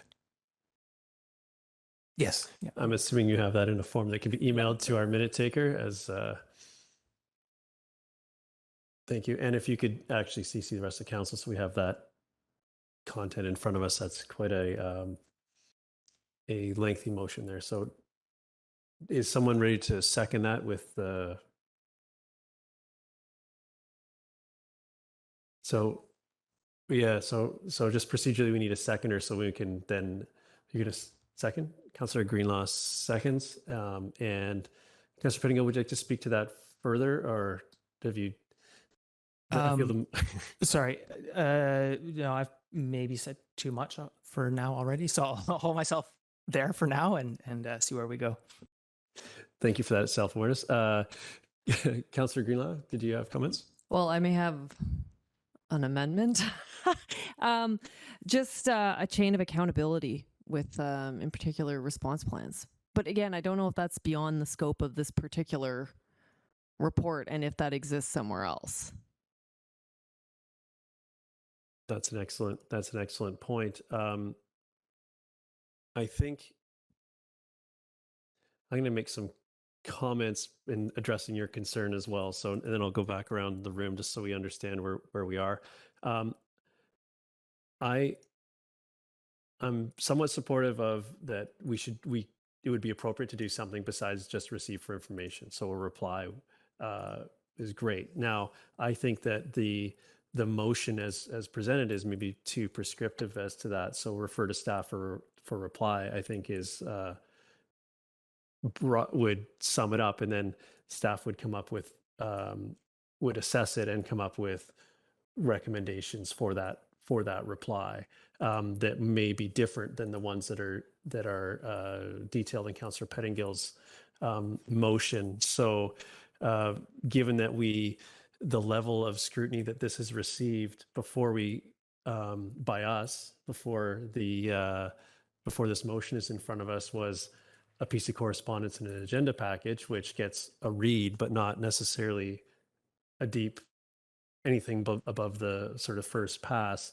I'd feel more comfortable with a broader statement of referring to staff for reply, and then staff can add their lens, and I suppose elevating that further would be for it to come back to us to double check that reply is satisfactory, and that might be a time where there's more room. But I know that our staff is well equipped to reply to things such as this when they arise. So I'm hesitant about how prescriptive this motion is to the nature of the reply. So I'm not comfortable with this as it sits, but I hope that comment might address sort of where the room could exist to push further or not. But I'll go around the room, the rest of the speakers list, to make sure that we're all there. Councillor Stoner. Thank you through the chair. Well, I appreciate my council colleagues' efforts to try and dig into this. I don't actually think our staff have the time or resources to do so.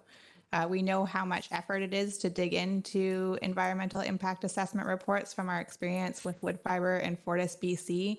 And so not to say that this isn't important, but I think that if anything, we were to reply with our ongoing comments to the EAO about the inadequacy of consultation and engagement with local government and the timelines that they continue to provide for us, and then the overwhelming burden that they put on us to review materials like this in the first place, which our staff shouldn't be doing. So I know that that is an element that we have raised to the province over and over again. So I don't feel comfortable referring this to our staff for response on this particular matter.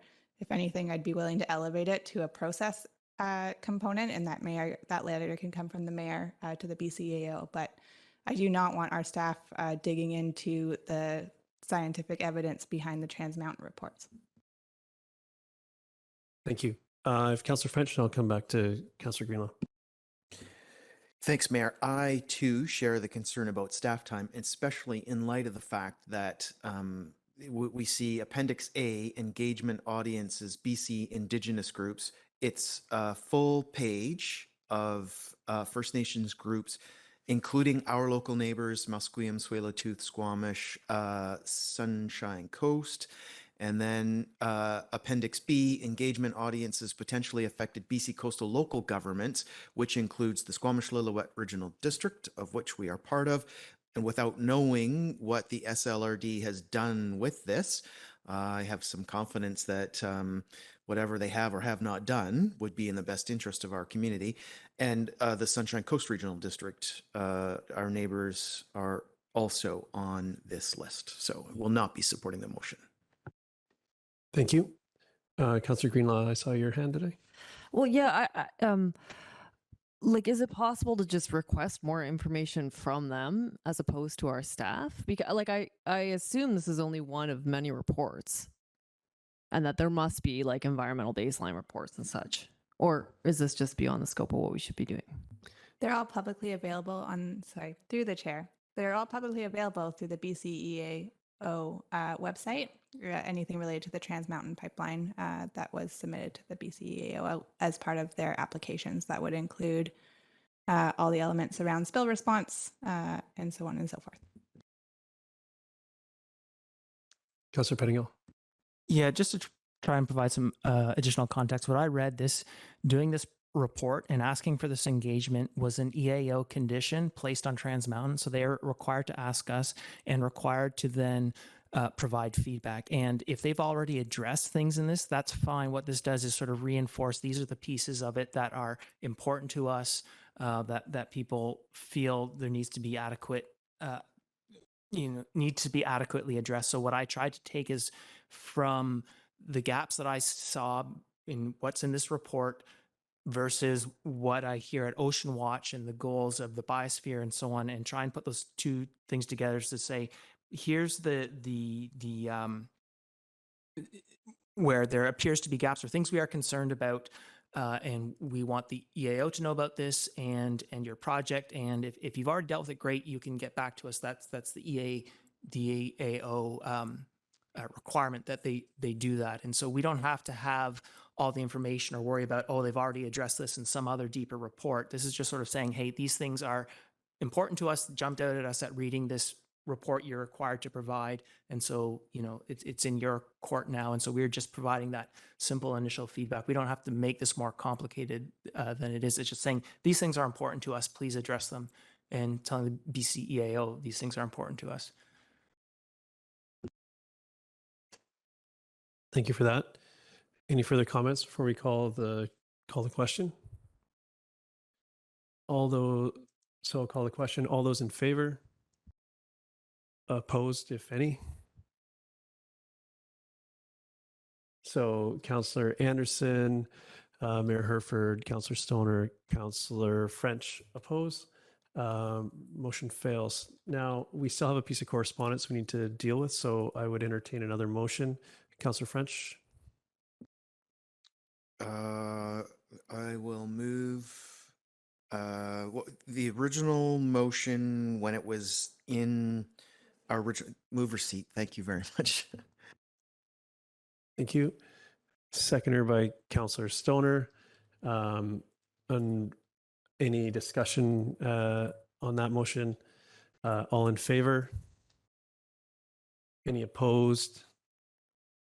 Motion carries unanimously. Thank you. Councillor Stoner, did you want to make a subsequent motion around? I agree with your points, but I think we're that you made around the continued advocacy to the EAO, but I believe we are already sort of beating that drum. Yes, there's another example to add to the list, but I don't know that it warrants a response. My comments were that I would support a motion of that effect, but I don't want to make one. Thank you. Okay. So that covers the correspondence referred from the consent agenda. We have no minutes referred from the consent agenda. And were there no business arising from the minutes that were in the consent agenda that I see? No committee minutes and reports, any notice of motion, where I say seeing no notice of motion. We have the council, the staff in-camera announcements. We don't have to do anything with that. Just being there is the announcement. Okay. And we have no unscheduled public attendance. We do have open question period. If there's any questions from our packed gallery today about anything, this would be your opportunity to do that. No takers there. And then I'll move to councillor staff announcements. Councillor French. Thanks, Mayor. Hold on just a second. I'm going to backtrack to our audience. If you want to, you need to step to the mic and just name.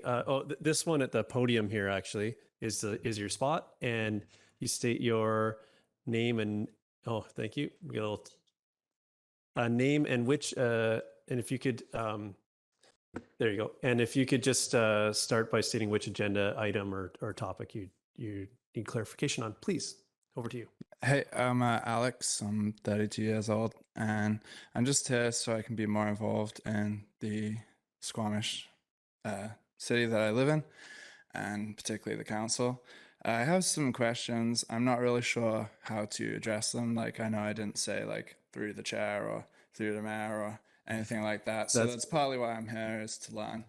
That's totally fine. Just before we go further, we just need your last name, Alex. Johnson.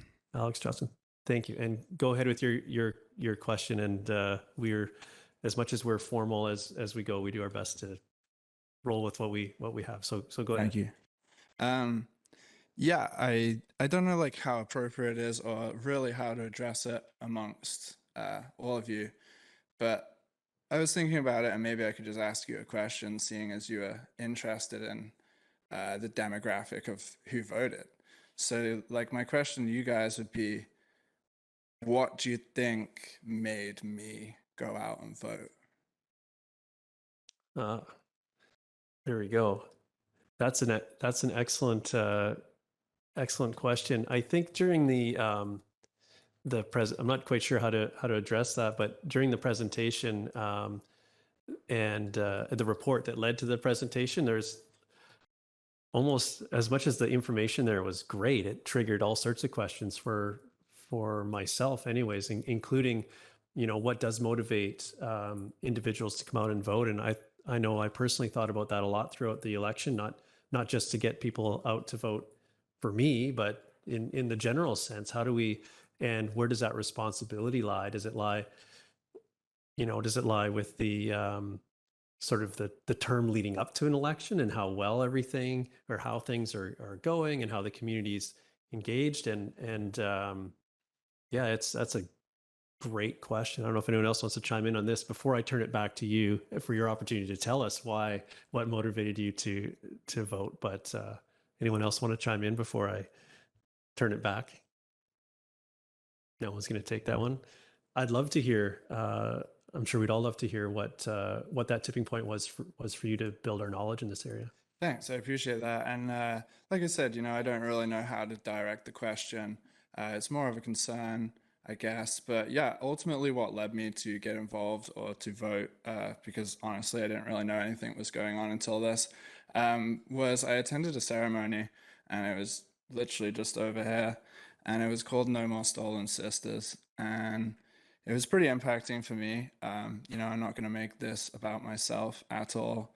And one of the things they said was to get involved in local council. So that's kind of what I'm doing today, is getting involved and being here and trying to represent for people who asked others to speak out for them. And one of the things they were like really concerned about was mineral extraction caps. And I haven't really heard anything addressed about this. I don't really know where that lies. I'd imagine the council must have some part in it. And I guess, yeah, I was attending today or in hope that I could figure out a way of how to appropriately address that amongst our Squamish community. And, you know, if it is going ahead, then what are the things that we can do to make our community safer with the concerns that these people have? Thank you. That's a great story, and I know that event was very impactful, and others like it that address that same topic. I think there will be opportunities as we start to deal with applications if they're made on that particular project. But of course, in other areas of our work, we're always sort of alive to those types of issues. So I think you've taken a great step here coming here tonight, and congratulations on your endurance. I think many of us here also were, you know, it's not the most entertaining place to be, but it's where important things happen. So I appreciate that. And I think we can direct you towards some resources and ways to sort of stay up to speed with what's happening and where those opportunities exist to have your voice heard. So thank you so much for coming. And if there's any other questions or comments for council, I'll start with Councillor Greenlaw, and I see Councillor French as well. I believe what you're referring to specifically are the work camps. I might suggest that you keep an eye on the agendas as they come out for public interactions about anything related to Fortis, WLNG, and the work camps. Yeah. Thanks. And thank you for coming out. Thank you, Councillor Greenlaw. Councillor French? Mayor, through you, thank you very much, Alex, for hanging in. I was convinced you were a Squamish Terminals employee and you were here to hear about the spit. You informed me that wasn't the case. And after I came and sat back down, I was thinking, then why are you here? So I'm really glad you got up and had this conversation with us. And also, thanks for your interest in being engaged. And while I recognize what I'm about to suggest is a long way off from what is concerning you, the Board of Variance is currently looking for somebody to fill a vacant position. This is an example of one way that you or any citizen could get involved in the processes that we undertake here at the District of Squamish. And for you to know, and anybody else that might be watching on the stream, applying to be on something like the Board of Variance is fairly simple. It's just filling out a form that exists on our webpage. And that is one example of one way that you or any other citizen could be involved and engaged. Thanks, Mayor. Thank you very much. I was just having a conversation.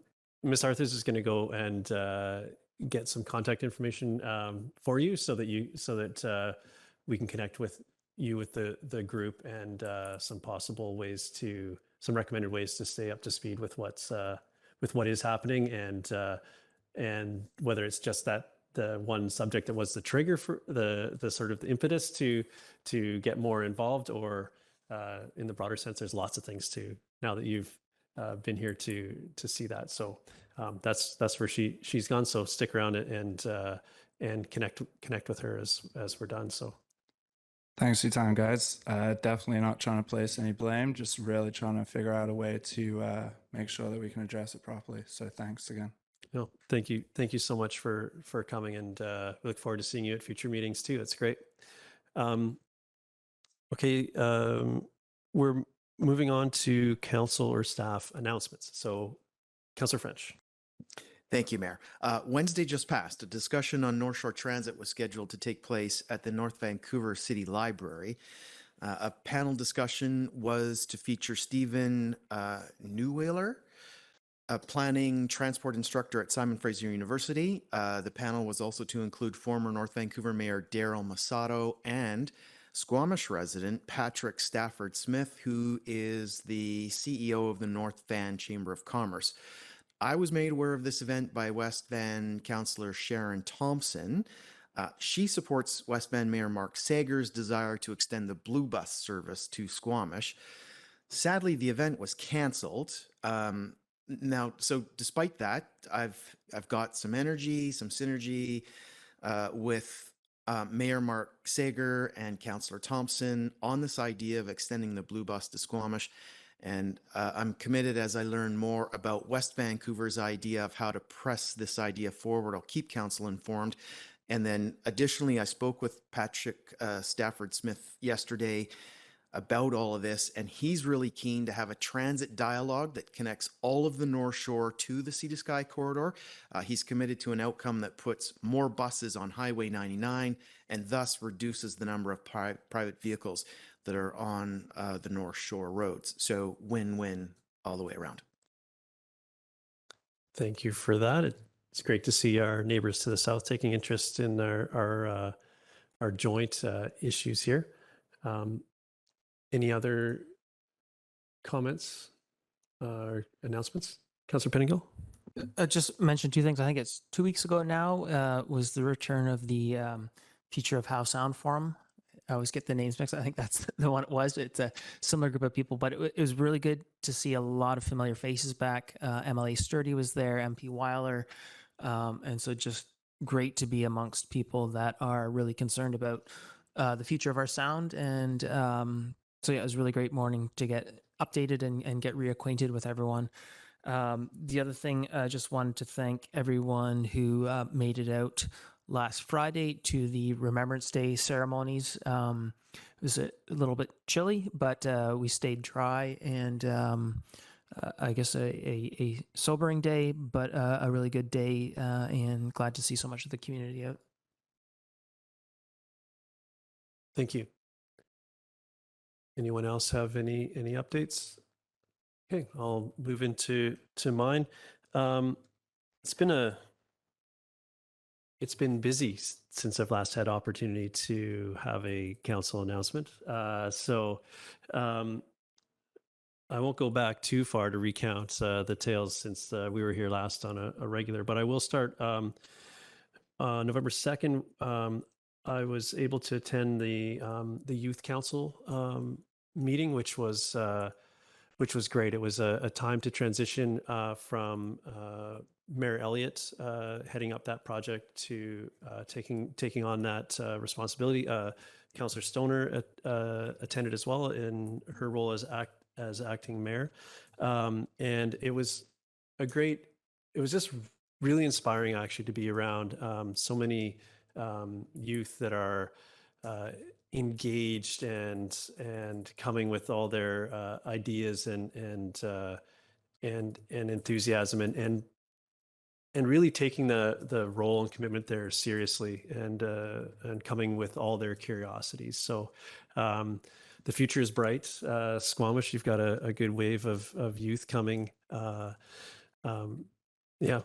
coming up, and I look forward to continue to work with the Youth Council on their initiatives over the next few months, and we'll be hearing more from them, including a presentation to council that'll be coming in January, end of January, I believe is the timing on that.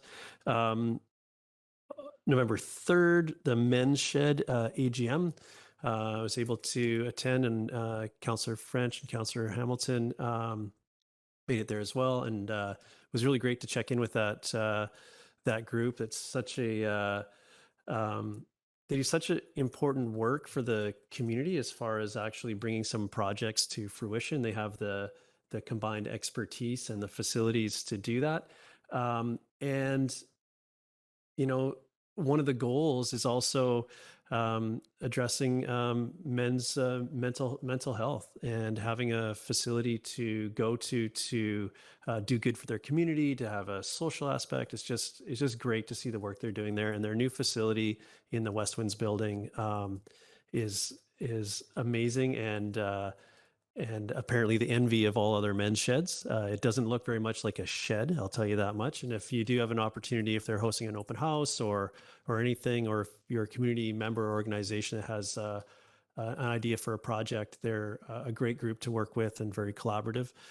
We saw some things there that we weren't allowed to speak about that will be unveiled to the community, as it's a bit of a so I'll just sort of foreshadow that. There's some cool stuff coming from there that we weren't allowed to publish photos of while we were there.